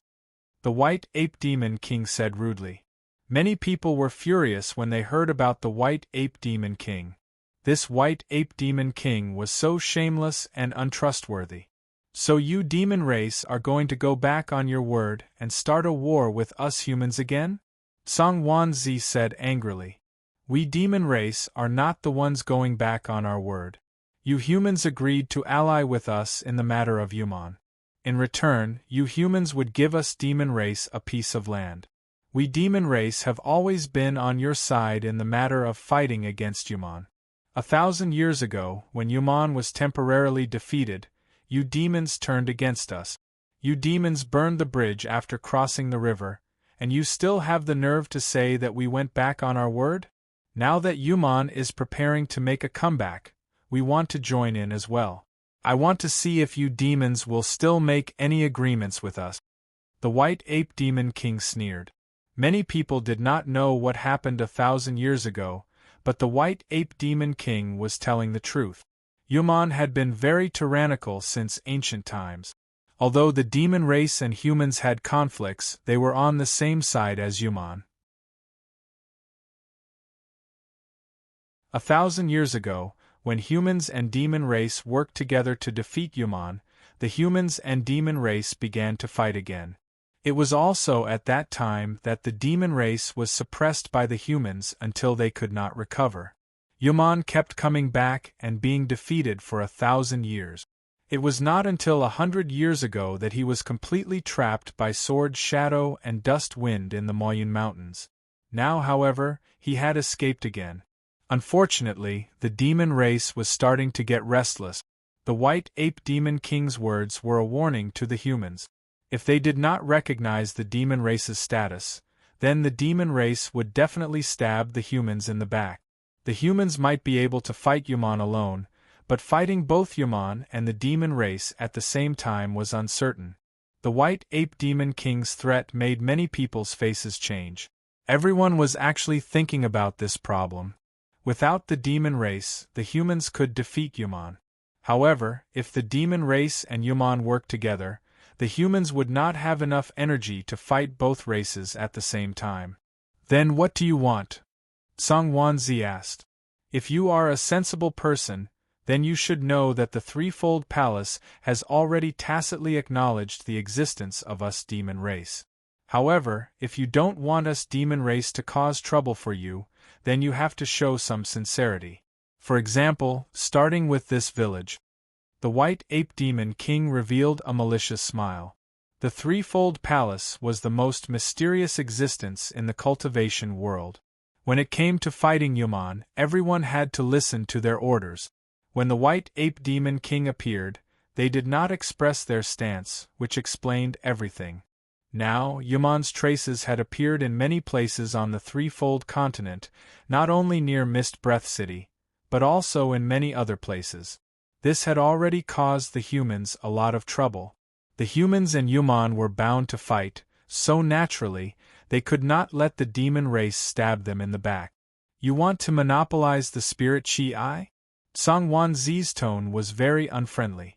The White Ape Demon King shook his head and said leisurely, I'm not as greedy as you humans. Right now, it's the world of the young. I don't want to make a move as it would be ungentlemanly. How about we use the young people as the stakes? What do you think? How do you plan to use the young people as the stakes? Song Wanzi asked in a deep voice.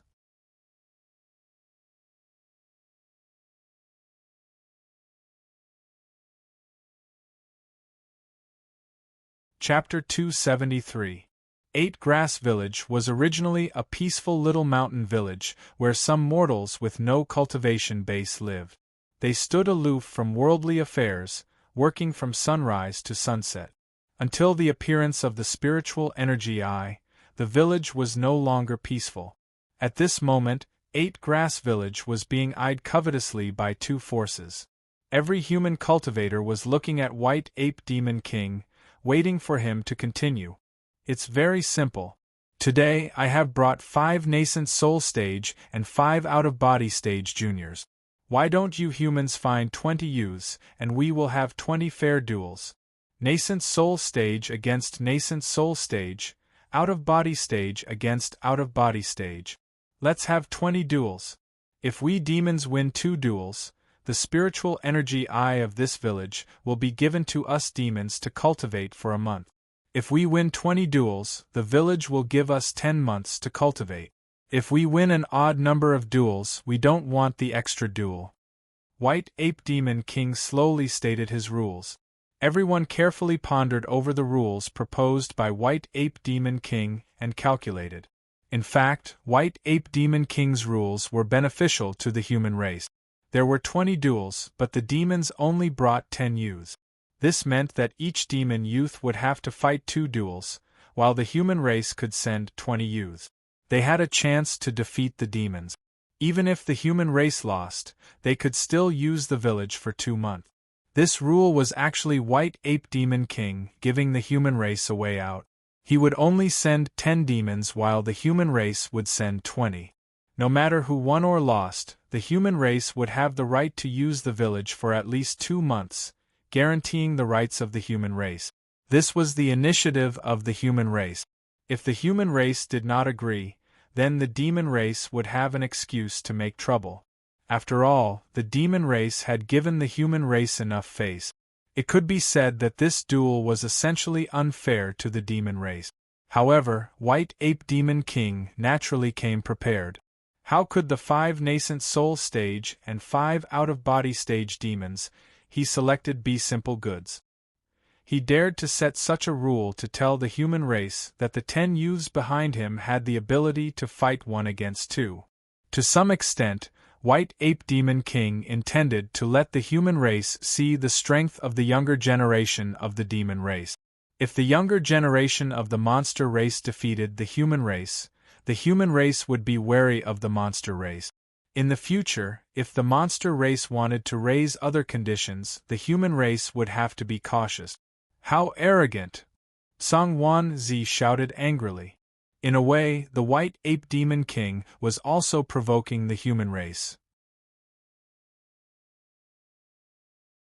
Generally speaking, if the cultivators were of similar strength, after the first round of competition, they would have consumed a lot of their spiritual energy. It would be very difficult for them to have any energy left for a second round. However, the White Ape Demon King indicated that the demon race had enough energy for the second round. In other words, the demon race was confident that they could win against the human youth without spending too much energy. Of course, if you think that you humans can't compare to us, the younger generation of the demon clan, then I have nothing to say. However, this village will be mine. White Ape didn't care about the famous Song Zi at all. When he was famous in the 3 continents, Song Zi wasn't even born yet. They had gone too far. All the self-cultivators present were enraged. The demon race actually dared to look down on the human race. How could they swallow this anger? Many people had already begun to denounce the Demon King, but when the Demon King's gaze swept over them, they kept quiet out of fear. What if we don't agree? Song Zi was also furious. The White Ape Demon King's words were provocative and contemptuous of all the self-cultivators. You don't agree? Then I'll take the spiritual energy eye by force. What can you do about it? The White Ape Demon King raised his eyebrows, and an aura of disdain spread out without reservation. His tone was extremely arrogant. Want to fight? The White Ape Demon King had now recovered his strength and was ready to fight at any time. He wasn't afraid of these 3 people. Moreover, the human race was the one who started the fight. The human race was the one who tore up the truce agreement. Naturally, the demon race had an excuse to make things difficult for the human race. This was also the reason why the demon race dared to do this. Song Zi's expression was extremely unsightly. How could he not know what the demon race was planning? He was afraid that the demon race was looking for an excuse to recompete with the human race for the 3rd heaven. If they agreed to this request, the human race would lose a lot of face if they lost. If they didn't agree, when the human race and Yumeng clashed, not only would the demon race not help, but they would also interfere. It would be even more uncomfortable to be attacked from the front and back. Then let's have a fair competition. 10 demon race and 10 human race. This way we humans won't bully you, Taoist Yuanhua said slowly. If there were really 20 humans, even if they won, it would be an unfair victory. They were all sensible people and naturally wouldn't let the demon race easily look down on the human race. They couldn't bully the human race with numbers.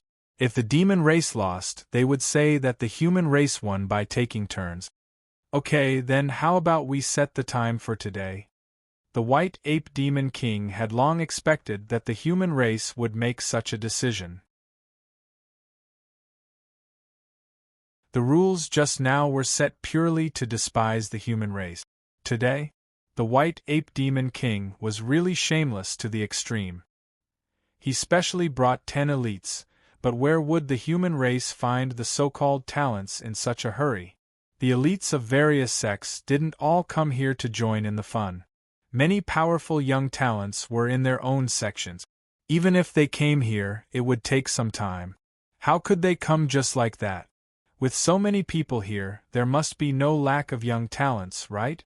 The human race is so strong, they should be able to casually pick 10, right? The White Ape Demon King laughed. Because of the matter of the 8 grass villages' spirit chi, many cultivators rushed here to get a share of the profits. Therefore, at least a few thousand cultivators gathered here. It was indeed possible to find 5 nascent soul stage and 5 out-of-body stage cultivators. What do we do now? Song Wanzi whispered to the others. He couldn't decide on this matter alone. The demon race clearly knows that we can't find 10 people who can represent the human race in such a short time, Taoist Yuan Hua said. What if we discuss with them and delay the time? When the time comes and we let the truly capable juniors go, the demon race won't be able to win. Piamiao Fairy's voice was very clear. Apart from those strange eyes, her voice and appearance were absolutely devastatingly beautiful. Humph. At that time, I'm afraid he'll play some tricks again. Song Wanzi coldly snorted. That's right. With White Ape's character, if we delay the time, he'll definitely play some other trick. White Ape may be muscular, but his brain isn't simple at all. Taoist Yuan Hua paused and continued, presumably, a lot of people have come here to see the Spirit Chi-I's appearance. I saw that a lot of outstanding juniors came here just now. We can still gather 10 people. Then it's decided. Otherwise, if we delay the time, people will say that we're afraid of the demon race. Song Wanzi got the agreement of the others, so he once again said to the White Ape Demon King in a clear voice, Good. Then let's at least confirm the contestant. How about the competition start at noon? You demons have waited for so long. Presumably, a few more hours won't make a difference, right? The White Ape Demon King pondered for a moment and agreed. Song Wanzi and the other 2 moved lightly and instantly arrived among the cultivators. Many people respectfully opened up a path for them. These 3 people had unreachable statuses in the cultivation world, and their cultivations were also extremely terrifying. Their arrival made everyone fall silent, for fear of leaving a bad impression on them. Song Wanzi looked around. He had come here to preside over the overall situation and had a long way to go. He had to make it clear to everyone. The loud voice once again resounded in the ears of every cultivator. Everyone, since the demon clan wants to compete with the human clan naturally has to keep them company. I wonder who among you is willing to fight on behalf of the human clan, set an example for the human clan, and ask for advice from the younger generation of the demon clan? Me. Count me in. I'm willing to fight for the human race and teach the demon race a lesson. We can't let them look down on us humans. Immediately, there was a burst of self-recommendation from below. Everyone was impassioned and vowed to save face for the human race. The actions of the demon race had already made many people angry. At this moment, they couldn't wait to fight the demon race. Just now, many people were only afraid of the White Ape Demon King. Since this competition was between the younger generation, they had nothing to worry about. Most importantly, this was a good opportunity to prove themselves. If they could defeat the demon race in the competition, they would definitely be remembered by the world of cultivators and be rewarded by their sections. At that time, it wouldn't be impossible for them to become famous and be praised by the world. Many cultivators puffed out their chests, wanting to be a part of the battle. This was a once-in-a-lifetime opportunity. Once they defeated the demon race and won glory for the human race, their future was bound to be brilliant. Everyone, please be patient. We must defeat the demon race, but the people who go on stage must guarantee that they will win the competition. So, those of you who are in the 9th layer of the nascent soul stage or the 9th layer of the out-of-body stage, please come forward. Song Wanzi wouldn't casually select a few young people to fight. They had to choose carefully. The competition between the human race and the demon race was of great importance. This was not only a competition about the right to use the spiritual energy I, but also a competition about the dignity of the human race. The contestants had to be at the nascent soul stage or the out-of-body stage. Therefore, in order to win the competition, the contestants had to be at the 9th heavenly layer of the nascent soul stage or the 9th heavenly layer out-of-body stage. Hearing Song Wanzi's words, the crowd became restless. Everyone no longer volunteered themselves, knowing that this matter had to be in the 9th layer of the nascent soul stage or the out-of-body stage. But the crowd gradually quieted down and found that no one came forward. Who here is in the 9th layer of the nascent soul stage or the out-of-body stage? It's time to win glory for the human race. Song Wanzi frowned, thinking that someone didn't hear him clearly, so he repeated his words. The crowd became restless again, but there was still no one.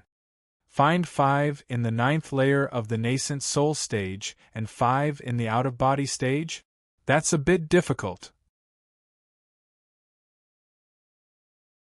Mu Yu stood quietly in the middle of the emotional crowd and gently shook his head. Although there were many in the nascent soul stage and out-of-body stage, the young people who had reached the 9th layer were basically cultivating at home to break through to the next level. Why would they come out casually? Mu Yu, shall we go? Let's go teach the small demons brought by the old hairy monkey a lesson, shall we? Xiao Shui rubbed his fists and said, looking more energetic than Mu Yu. I'm not interested in fighting. Mu Yu shrugged and yawned.